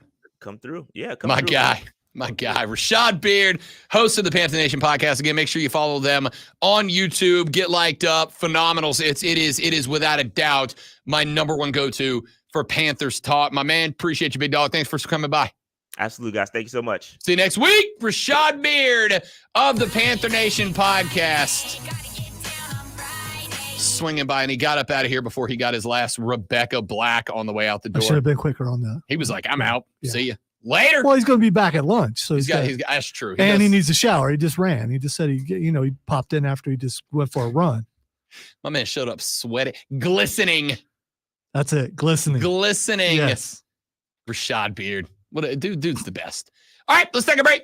When we come back, we got 1 hour of sports talk excellence. The most electrifying hour in sports talk entertainment comes up next. But before we get to that, let me give you the most electrifying 60 seconds in sports talk entertainment as you go one-on-one with the great one for this Sports Flash. Lonzo is a superstar.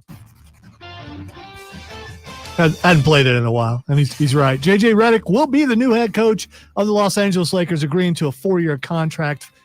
Financial terms of the agreement were not disclosed. Redick played 15 years in the league and has been working as an analyst for ESPN since his retirement. The Lakers say they'll surround Redick with a cast of experienced assistant coaches.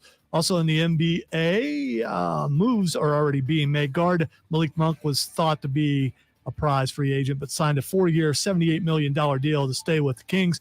The Bulls and Thunder made a deal that will send all defensive team guard Alex Caruso to Oklahoma City in return for guard Josh Giddey. Make sure you tune in this afternoon from 3 to 7 p.m. for our brand new local show, Wire to Wire. Cole Bryson and Diesel get you up to date on the latest local and national sports news. Great guests, great debates, a whole lot of fun. And you guessed it, it's all Wire to Wire.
So I've just been informed that my mom is having I've not been informed my mom's having her kitchen countertops replaced, but the guy that's installing them just showed up. She's got us up on the big TV watching the show while she does that. The guy showed up, looked at the screen, pointed to you, and goes, "That guy's obviously a gamer." The fact that he knows that. Yeah, that's what he said. Yeah. He's always said Starfield's a game. He said he's 57. He's my generation.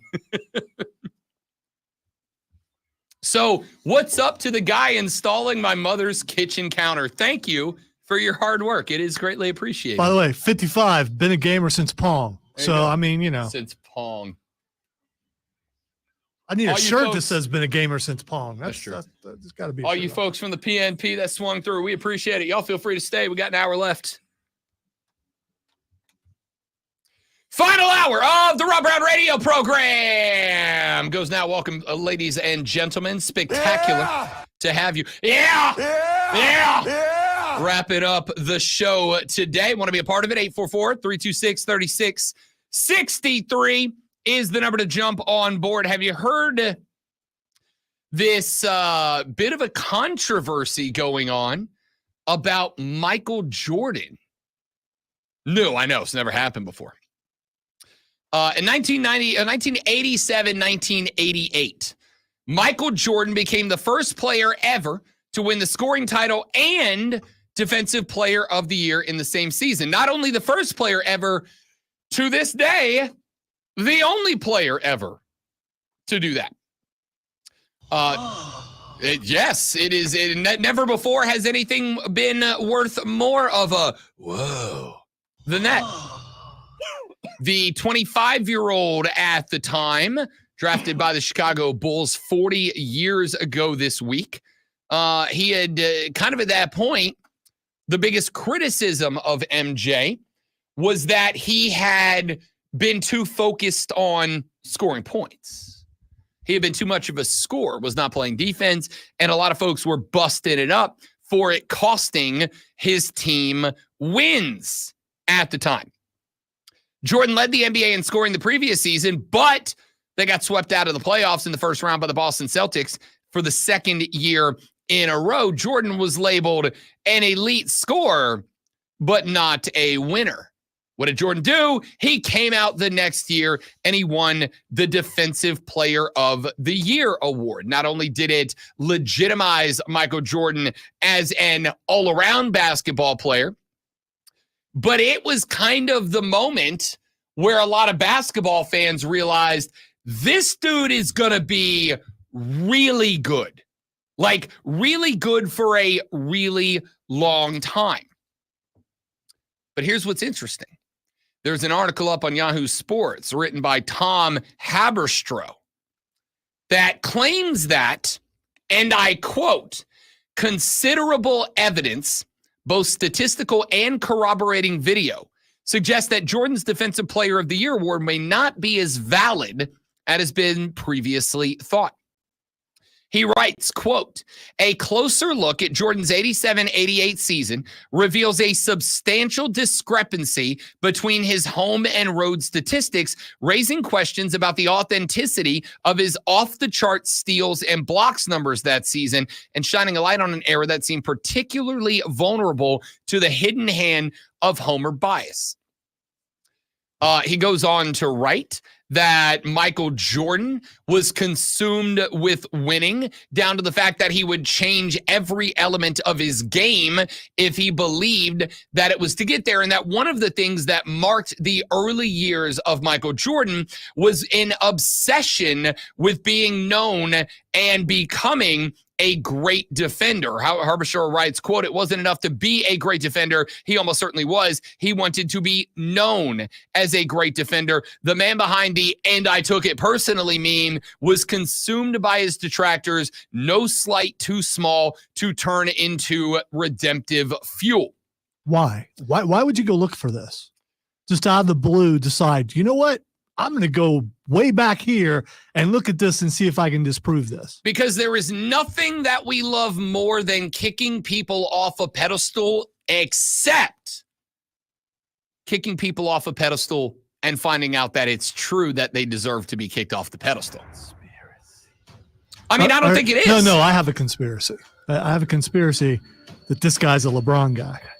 Because he's going to get blamed for being LeBron guy, trying to go back and discredit Jordan for things to make LeBron look better. Because the people who love Jordan and always accused LeBron people of doing stuff to make he's a LeBron guy. I'm curious to see who he roots for. I don't think that a theory or a thought or an idea from someone should immediately be discredited or disqualified based on their affiliation, be it sports or science or philosophy or anything else. It should be discredited based solely on the numbers, the evidence that they bring to the You're table. right, but people still do that, and a bunch of people still do that. You don't think it's weird that this guy decides, you know what? I think I'll go back and look at Jordan from this year. What caused him to go back and do that? I just want to know. I'm curious about the motivation this many years later that would cause him to go back and look at it. For the record, again, I don't care. This guy might be the biological son of LeBron James. I don't care. If his point is accurate, his point is accurate, right? Like if his point is valid, his point is valid. I agree. No, I agree. But I just would still like to know what the motivation is. What did someone just say it in passing? You know, he was at a sports bar and so, Jordan's stats back then, I think they were padded. And he went, oh, you know what?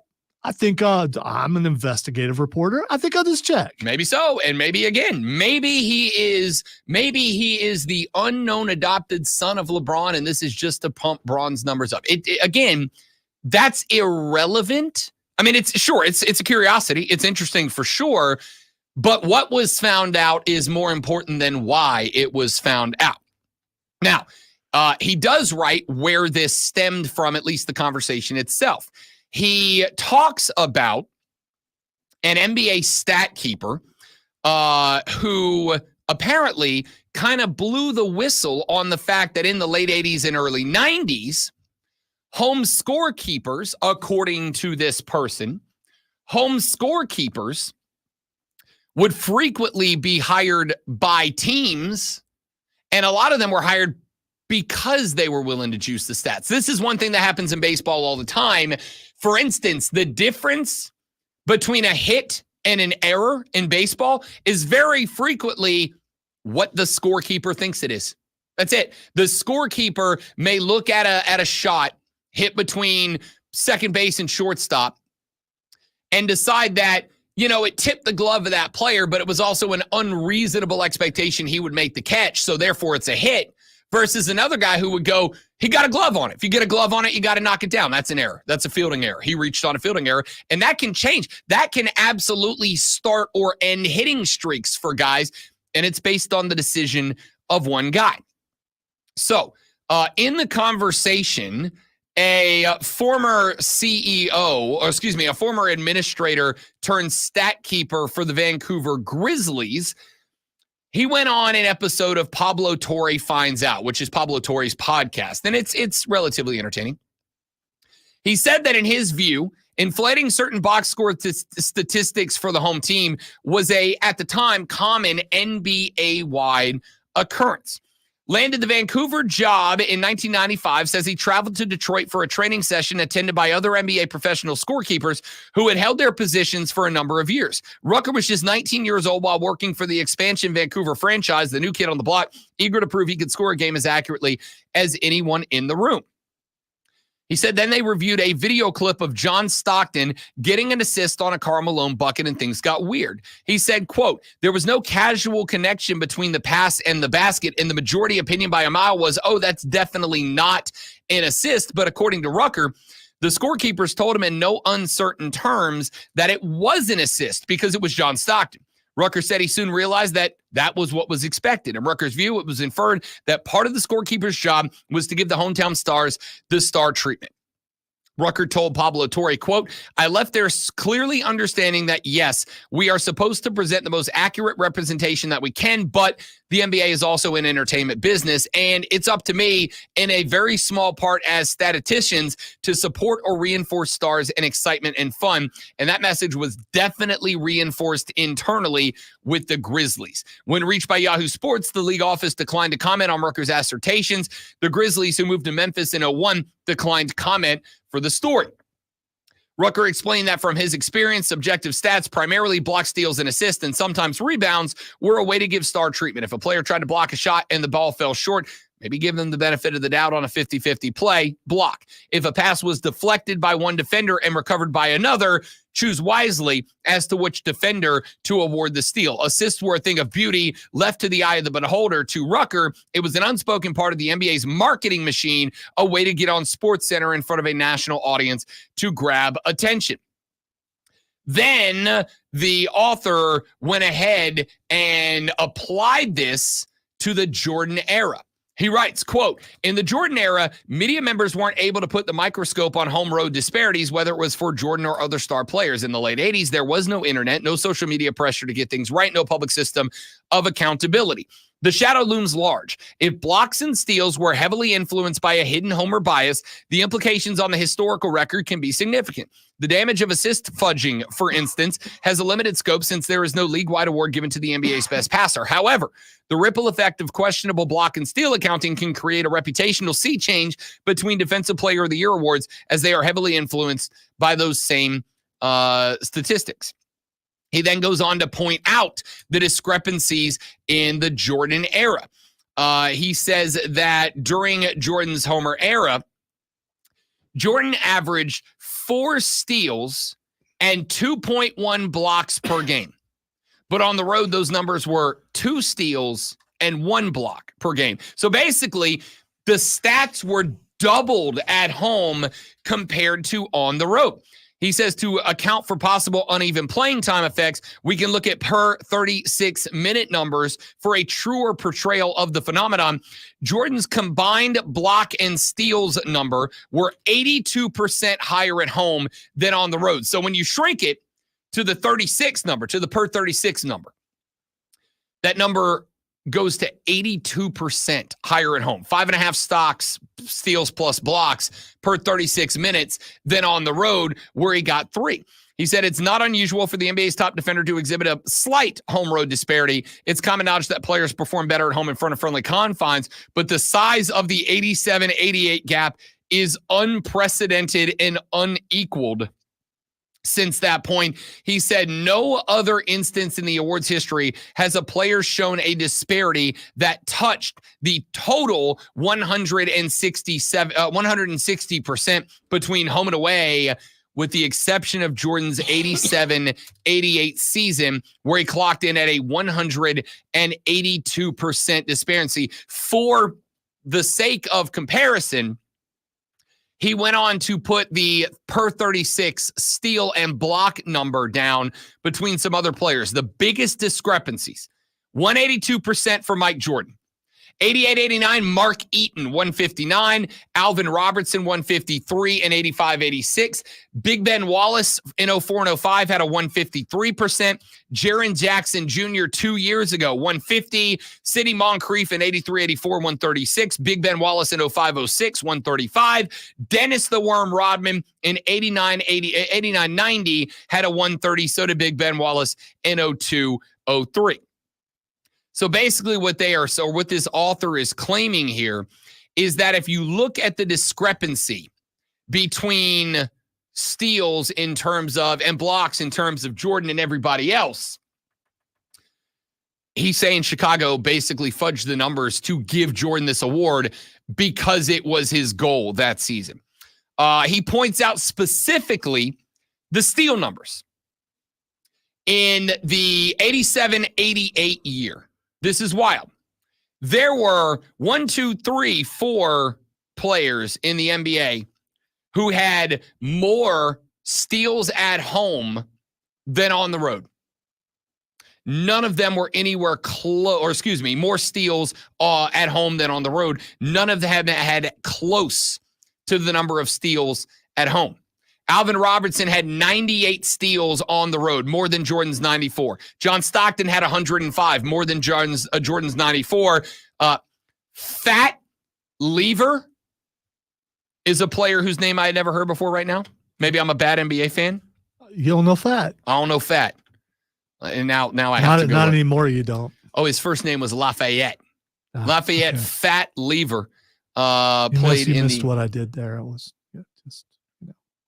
You really, never mind. I was going to make a Lever joke there too. No, well, I mean, I was trying to help you. I mean, because it's working and you look good, and I just He had 106 steals at home that year, more than 94 Jordan steals on the road. But Robertson had 145 steals at home. Stockton had 137. Lever had 116.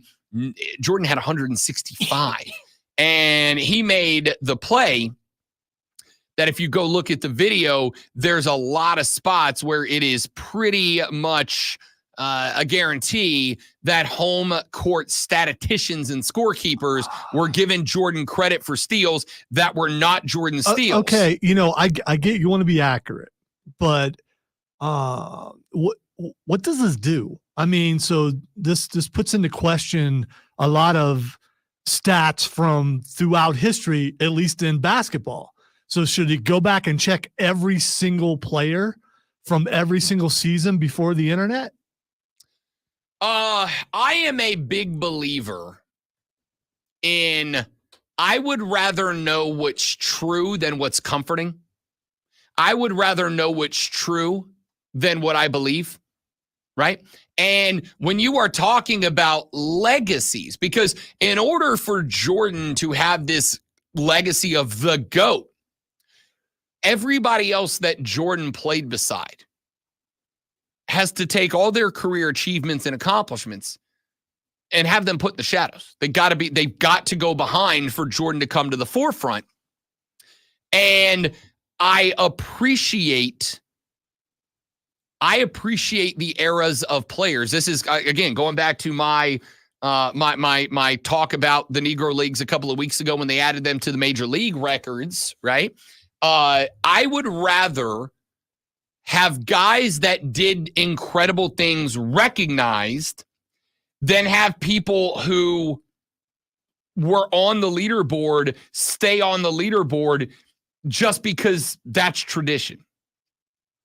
And while, I told somebody the other day, Lonzo, in my closet right now, I'm a big jersey guy, but I'm not a big basketball jersey guy because I'm a flabby, out of shape, but slightly less flabby than before, but flabby, out of shape white guy. So there's no spot where Rob Brown's going in public sleeveless unless I'm holding on to a Bahama Mama at the time, right? I don't have a lot of basketball jerseys. And the ones that I do have, I primarily have because I either have them as a decoration or because they have sentimental value.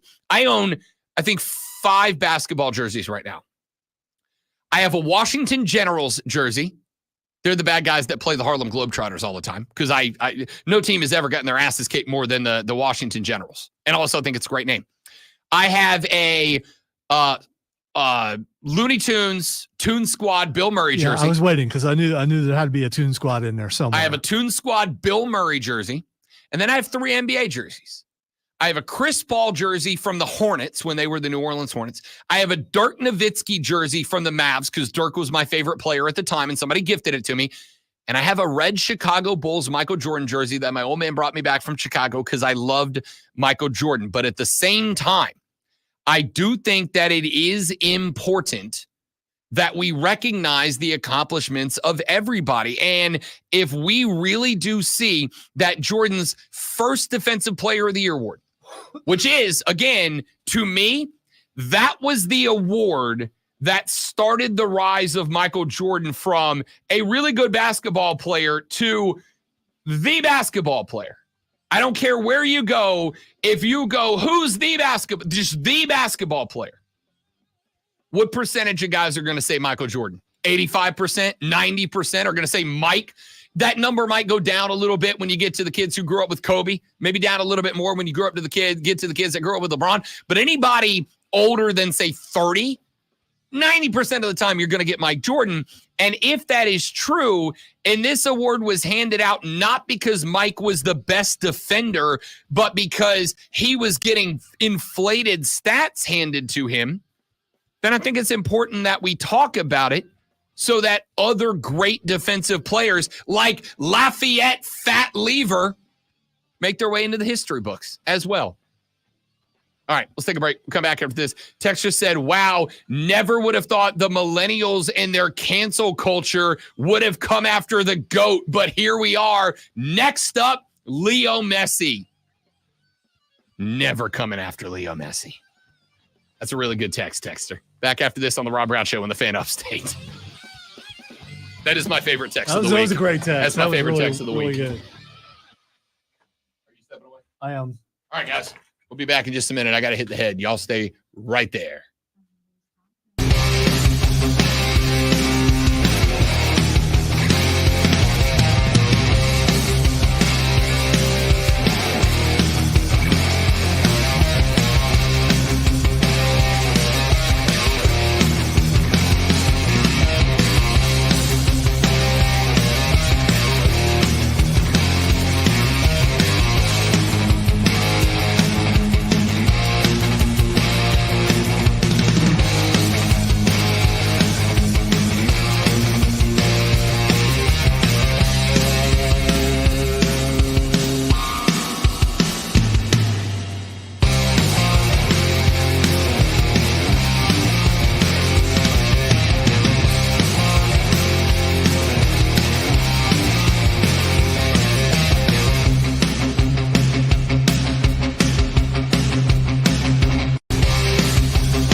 So real quick before we come back, one of our coworkers in the restroom just referred to his wife as having, and I quote, barn door ears. Yeah, I've heard that before. I was like, whoa, dude. He's like, there's nothing I haven't said to her. I was like, and you're still married. Nice.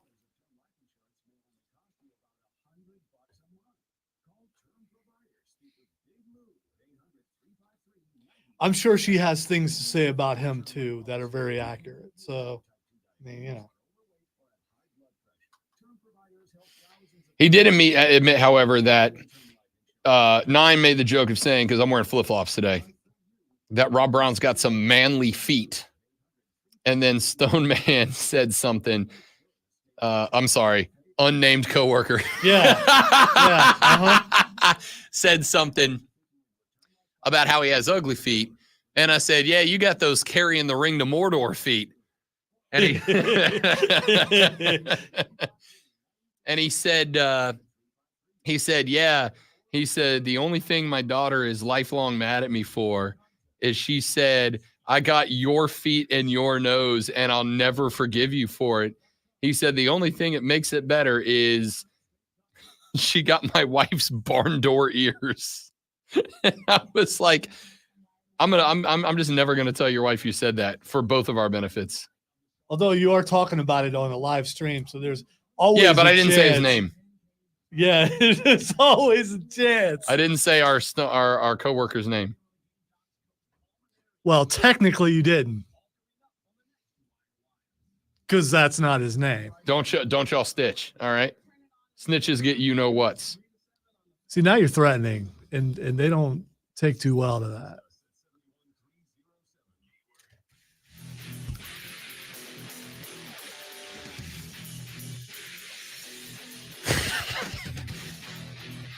You gotta watch the stream. All right. Facebook.com/thefanupstate, Twitter.com/thefanupstate, the Fan Upstate on YouTube, the Rob Brown Show on YouTube, or the Rob Brown Show on Twitch. All the different ways to watch the live stream. We go live and we stay live all 4 hours every single day. Make sure you join us on the live stream, won't you? And it's a different show on all those channels. It's not the same show on. It's different on all of them. But you can only watch one at a time. That's right. All right. But after you watch one, you should go back and watch the stream on the other one and see if you can find the differences. They're subtle, but they're there. Texter said, if Chicago scores were giving him slack, all the other teams could have been shorting him. If the discrepancy had been so blatant, why weren't other players screaming that at the time? Well, number one, I don't know that they were, because I do have to say, as a caveat to this conversation, I was 3. Yeah, I don't recall an outcry saying, "Oh, you're padding the stats for Jordan." I do not recall that. But again, no internet, so the only way you would have been able to find it out is on TV, radio, or newspaper. Right. You would have had to watch the game, then grabbed the paper the next day, then evaluated the box score. Games, I mean, you would have had to VHS record the game to go back and check the numbers. But I would also say that, and again, this is one of the things that is written about in this article. The other aspect of it is that's just how it was, right? And how many things do we rail about today? That's just the way it is. That today are unacceptable, but that's just the way it was back in the day. And we look now and we go, yeah, no, just because that's the way it was doesn't mean that that is the way it is or should be today. I think that is a large part of it, is because it is, I think a lot of people look at it, and I could be wrong about this. I'll say this and then I'll shut up because I want to hear your thoughts on it.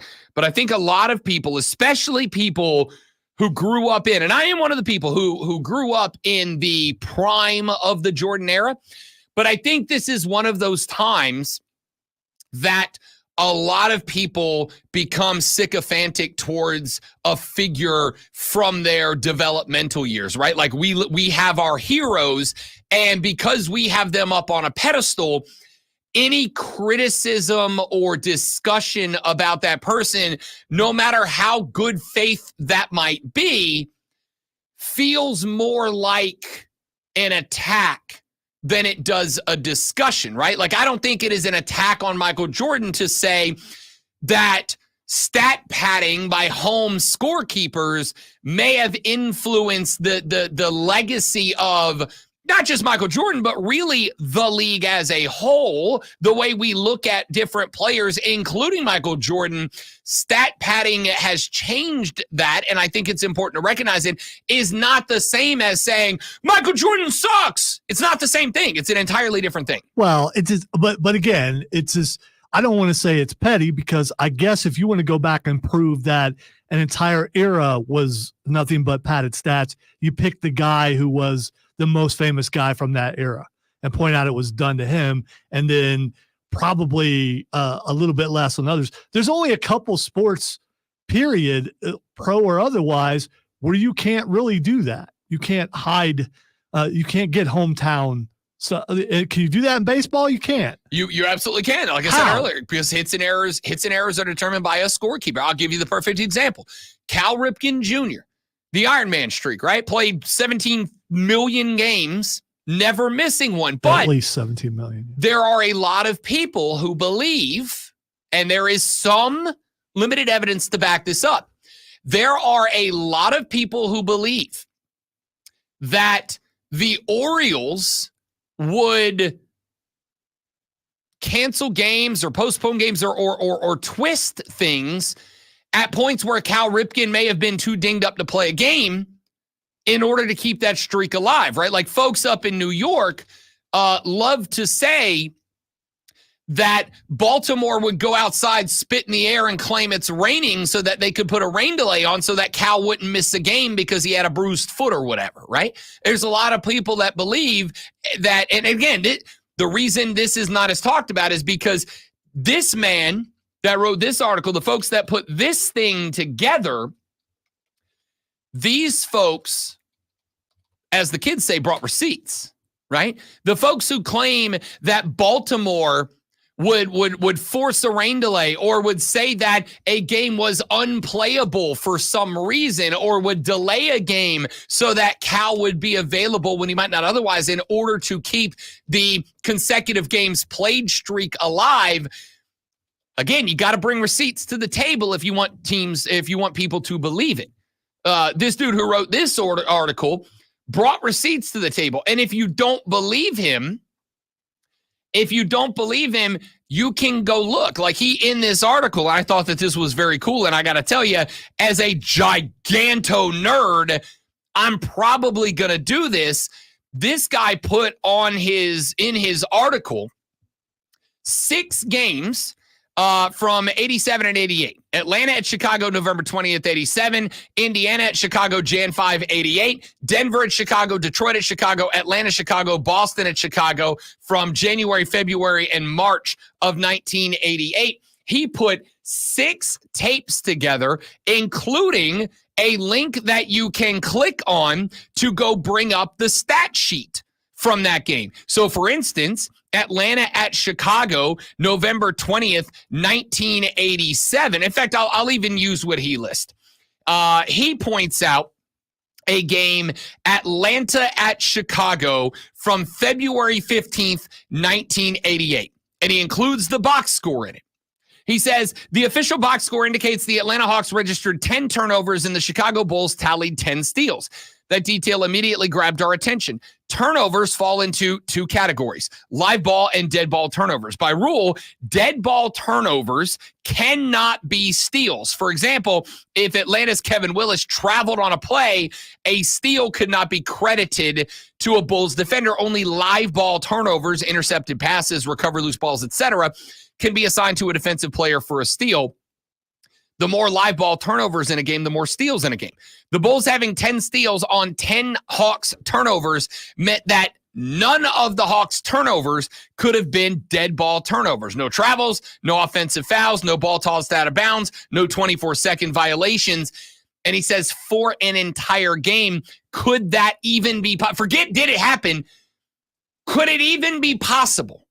Is that even could the team have no travels, no turnovers that were dead ball, no whatever, no dribbling out of bounds, no shot? Could a team have none of them? He said, we compared notes again. We both saw only 2 legitimate steals by Michael Jordan. The box score credited him with 5, in excess of 3 steals. He said, to be precise, we saw 2 Jordan steals at best, but possibly only 1 when he poked the ball, chased it down, and saved it from going OB before throwing it directly to the Hawks for a turnover. The other play, a transition deflection by Jordan's teammate Mike Brown that was recovered by Jordan, could have been credited either way. They gave it to Jordan. He said there were 3 steals completely unaccounted for and unaccountable in that game. All right. All of that is an amazing lot of things for you to read. But in the end, Jordan's still amazing. They won the games. None of those stat padding affected the outcome of the game. So I don't understand the benefit of going back and doing this. Okay. Unless you're wanting to tarnish the legacy of someone. No. See, that is exactly what I'm talking about. The only reason to do this is attack Mike. That's untrue.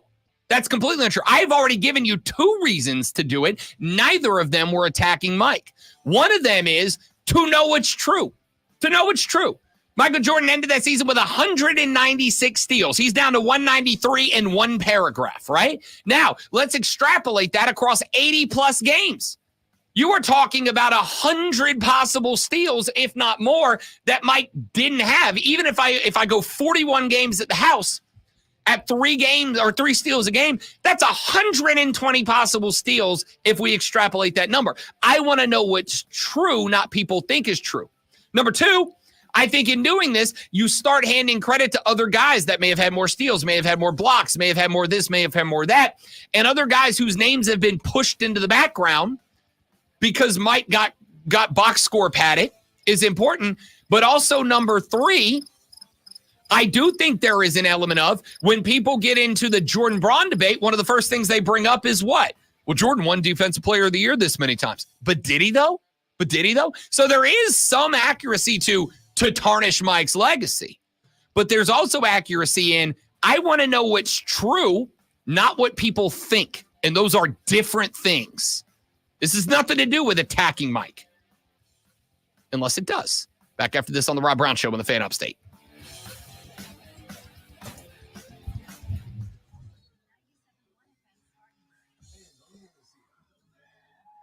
Again, Tracy, so that we're clear. This is not an argument that Jordan is not an excellent, amazing, all-time defensive player. He is. Nobody's taking that away. But to me, having the record straight is very important. And this is an opportunity to get the record straight. Because I'm a big, lifelong Lafayette Lever fan. Big fan of Lafayette. I don't know, man. It just seems awful convenient. I'm just saying. Big Lafayette Lever. This is a LeBron guy. It's what it is. It's all about, and I don't care either way.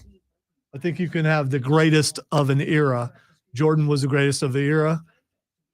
In some eyes, the greatest of all time. But I always put so far in there. I think some people want to believe that there can't be someone better because they don't want to take a chance of them never getting to see that person.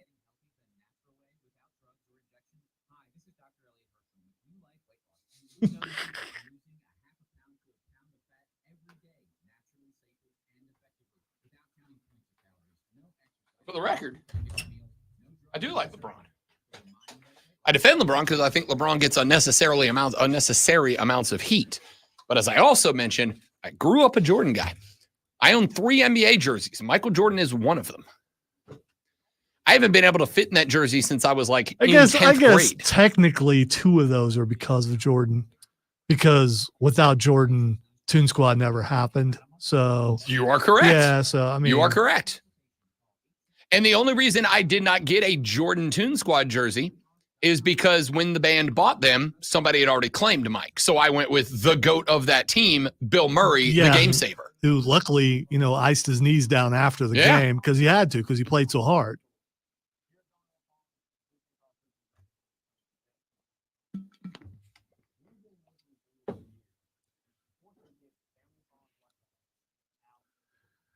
By the way, lights out, yo. Unless they came on when I was, I just found out. Shout out to Chris Bemis. One of my buddies from back in the FLA is randomly in town visiting. So I'm going to try to talk him in to go and have lunch with me. Chris, if you're still watching, bud, call me after the game or after the show. It's kind of a game. I mean, it is kind of a game. Call me after the show. Let's go get lunch, my man. I mean, he lets you know he's in town. Doesn't mean he wants to, True. But he did tag me on Facebook. Okay. All right.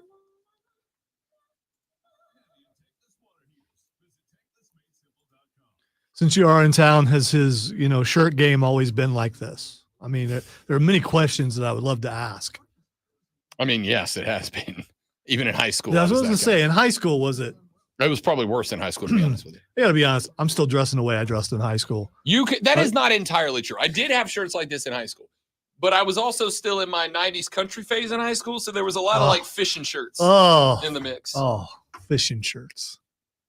Okay, I don't know what a fishing shirt is, but I'm sure it's country related, so I'm sure does it have like hooks in it and stuff? No, but it had like the mesh down the side to keep you cool out in the sun and the pockets to put stuff in. Yeah. All right, so an actual outdoorsman like a fishing shirt. Yeah, like which would make sense where you live. But I also fished a lot. Yeah, right. That's just, so. Let's go to school, go fishing right afterwards. No wardrobe change needed. Okay. I used to fish off of bridges back in the day. And I agree, Tracy. Lola Bunny was the GOAT, no matter what he said. No, Lola Bunny was not the GOAT. Yes, she was. No, she was not.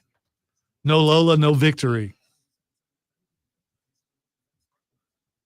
There's some people on the internet with a weird obsession with Lola Bunny. You just don't. Well, I mean, she was drawing hot. I mean,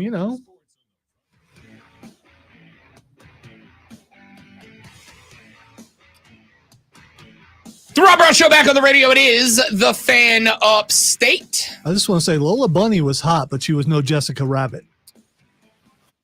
Listen, I think all of us, you know what? Let's just get weird. It's Friday. Who the hell cares, right?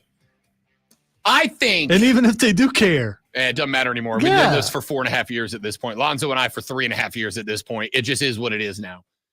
All of us had, I don't care your age, I think all of us had that woman that made something awaken in you as a young man. All right. You're talking about your need for love. And, yeah, no, I'm not. I'm not. You're about to be graphic. I think you can talk about. Wow. You know what I mean? Wow, we do now. You know what I mean? I think all of us had that woman that for the first time you went, something interesting is happening. And for a lot of if you heard that voice when something interesting happened, you definitely are a major nerd. I'm just, not that there's anything wrong with that, but The Force Awakens, it does. Oh, please. And for a disturbing number of y'all, that woman was animated, okay? The obsession on the internet with Lola Bunny from Toon Squad, from Space Jam, is alarming at the least. Jessica Rabbit's totally understandable, though, all right? She's not bad.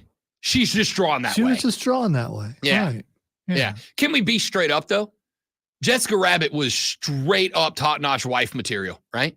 Like all the temptation in the world, and she never stopped fighting for Roger Rabbit. Never stopped going to bat for her husband, Raj. All right, Steven, on the stream. Betty Boop. It's Boop. Yeah, that's not Betty Boop. That's not. Yeah, that's not. Betty Boop. Maybe you've always thought it was that, but it's not that. Betty Boop. I hope that was autocorrect, which makes it even funnier. But All right. We talked about that baseball game earlier because I've come to the realization that even though I thought that conversation could go way out of the left field, as soon as I brought up Jessica Rabbit, I'm like, no, this is going to get even too weird for this show. All right. And this show gets weird all the time. It's not too weird. I guess you've never seen the animated movie back in the day, Heavy Metal. I did not, but I saw the South Park parody of it, and I can get the gist. Okay. I can get the gist. All right.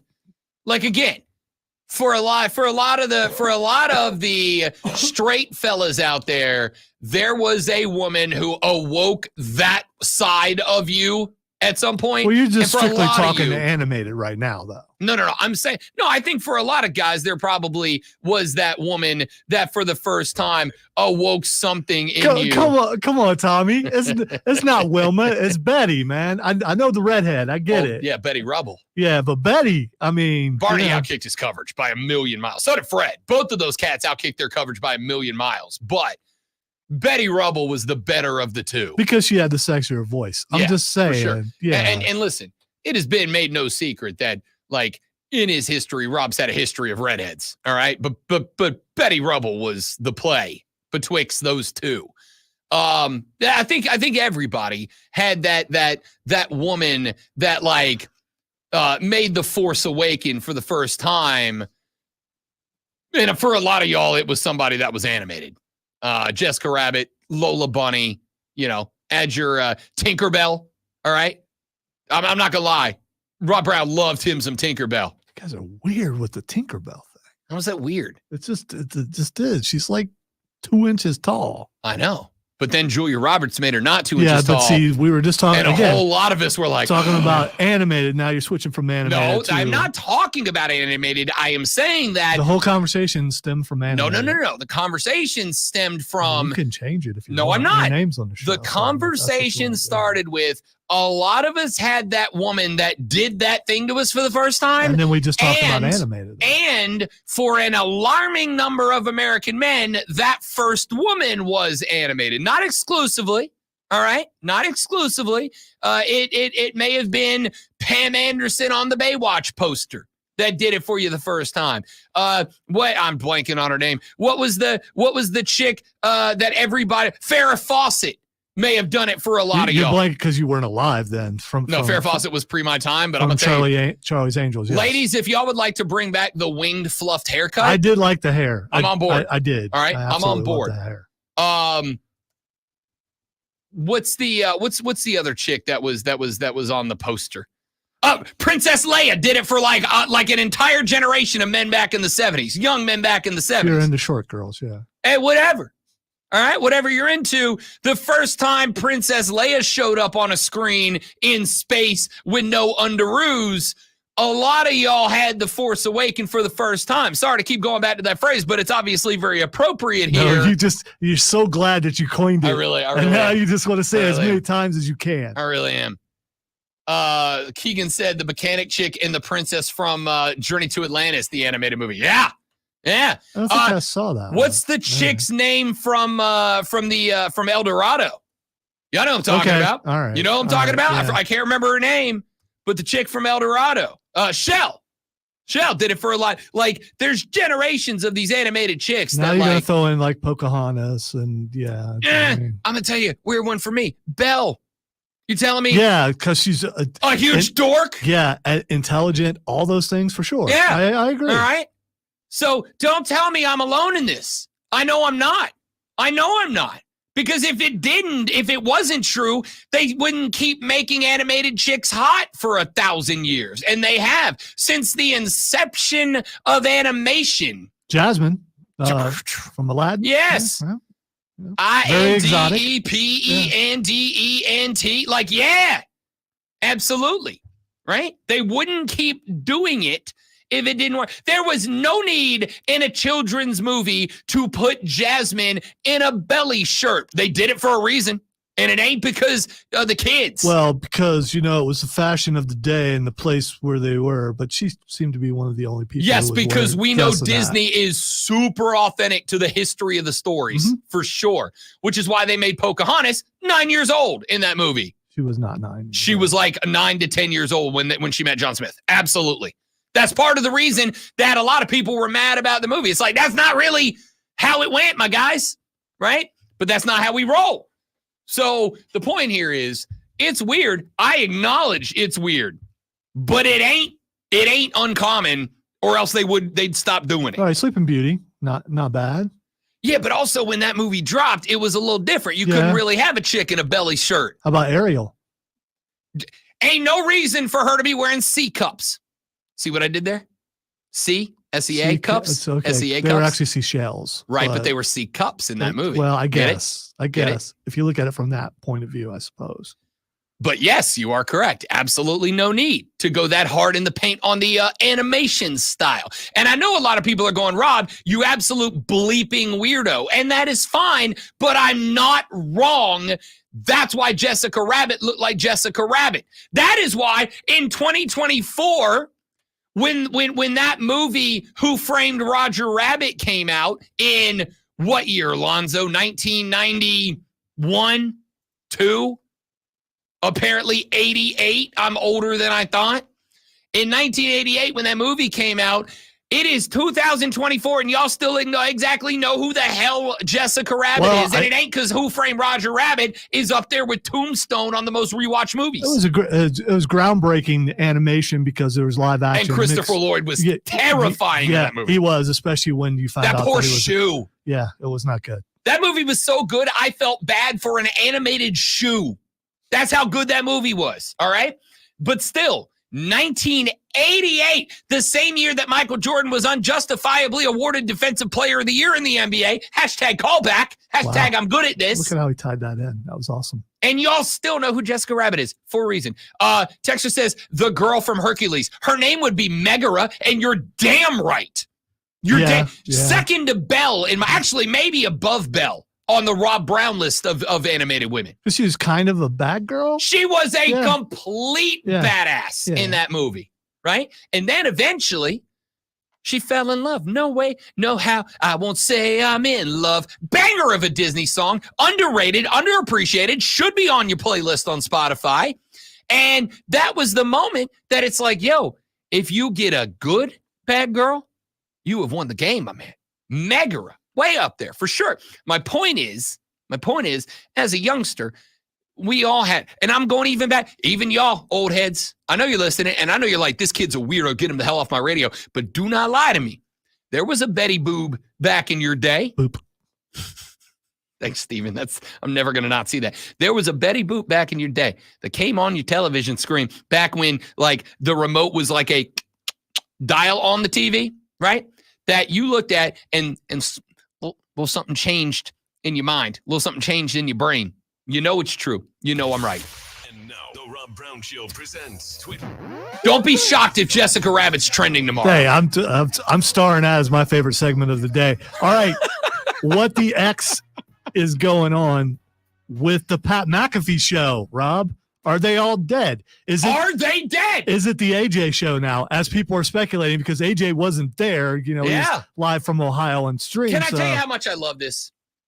For those of you that don't know what's going on, if you're not a wrestling fan, this is going to get lost on you. If you're not a wrestling fan, deal with it for like 60 more seconds. If you're not one, you should still be. listen. Yeah, but so yesterday, Pat McAfee's doing a show, but he's interviewing like a former Navy SEAL who won like the Navy Cross and like a real legit American hero. And then, though they never showed it, it was implied that the Wyatt Six showed up and took over because they did the like the power going. Because we all know when you turn a light switch off, you hear it go. Here's the thing. They were talking about it earlier in the show. Sure. Because I saw them talking about it and they clipped in clips. So I saw that clip and I was like, oh, okay. And they were really talking in depth for like 10 minutes about it. And then this happened. Yeah. And of course, again, as you know, when you turn the power off, it goes. That's how around here for sure. Yeah. Like I went the other day and I turned the circuit breaker off to the entire house just to see if it made that sound. Totally does. And here's the best part. They did it during the interview of an American war hero, which means, for the record, that guy was in on it and cool with it. Manly men love wrestling. All right. Don't tell me that a Navy Cross winner, a Purple Heart winner, an American war hero isn't a manly man who I guarantee you, Pat went, hey, man, listen, we want to do this thing. It's a wrestling thing. Are you good with it? And that guy went, you're damn right I'm cool with it. Yeah, 2 hours from now, I'd be interested to see how they explain it away.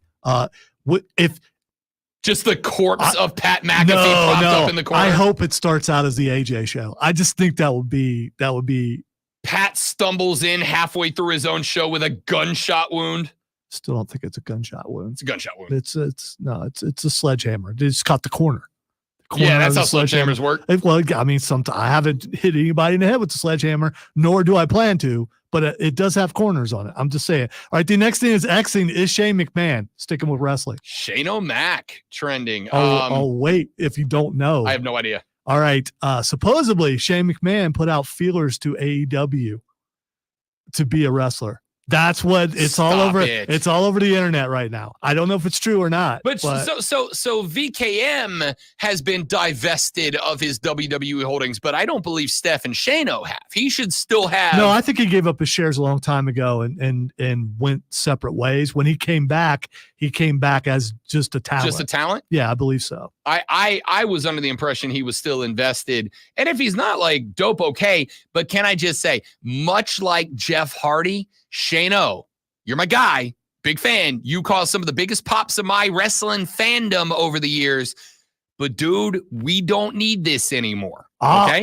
Listen, if he's going to fit anywhere with his wrestling style, AEW, he would definitely fit. Yeah, but it's the not problem so is, much about the style of he'd the be fit. competing with Darby Allin, seeing who would die first. Right. It's not about the style of the fit. It's about the ability. Shano's like 54, 53 years old. He's younger than that. I think he's probably 50. Zoe, can you do anything you could do in your 30s? Well, Okay, not like that, you pervert. Not like that. Zoe is just dirty today, man. What? Dirty. I meant wrestling. Yeah. Okay, bro. Okay, bro. Yeah, okay. I don't know. What are you doing, man? I'm fine. I'm corrupting Alonzo year by year. That's what. What is wrong with you? I'm going home to watch Who Framed Roger Rabbit. That's what I'm doing. Hey, that's it. The week's over. Just like that. Y'all have a spectacular weekend. Do not drink and drive. I'll punch you right square in the nose. All right. Hope you enjoy your weekend. Thank you for being here. We'll be back Monday. We'll try this whole thing again, and we'll see what happens. Have a lovely rest of your day. He's Lonzo. I'm Rob. See you back here Monday on The Rob Brown Show and The Fan Upstate later. Yeah! That's a good point, Keegan. Maybe that happened, but then now the run's over already. Maybe the seal killed the White Six. He said somebody tweeted it out. Right as Yeah, he said it. yeah. Well, I saw it earlier. I saw it earlier. That's why I was like, yeah. Oh, man. What a weird final hour of the show that turned out to be. We were watching it, and Lisa's like, AJ is so Ohio. Because he does exactly what I do, and maybe it is an Ohio thing, but I don't think so. I think he's just also a fellow sarcastic person. That's all. The final hour of this show was retconning the career of Michael Jordan and hot animated women. What a run we just went on. If that doesn't win us a Star Award next year, nothing will. It's Friday, man. Nothing will. I don't know why it's any different than any other Friday.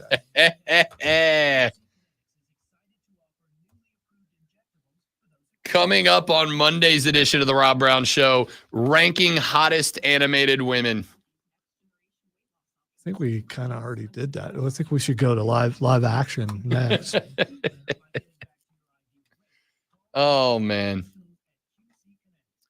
Thanks for being here.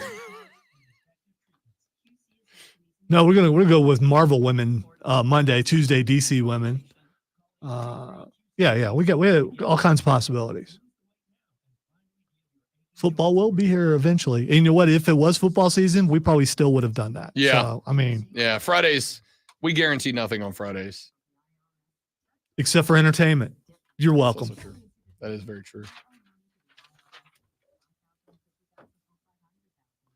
Let's send them away so we can also away. We are away. Thanks for being here, guys. Lights You're all out, yo. spectacular, amazing people. I hope you have a lovely rest of your day, lovely weekend. We'll see you back here on Monday. Tell your friends about us. Help us grow the show. Goodbye.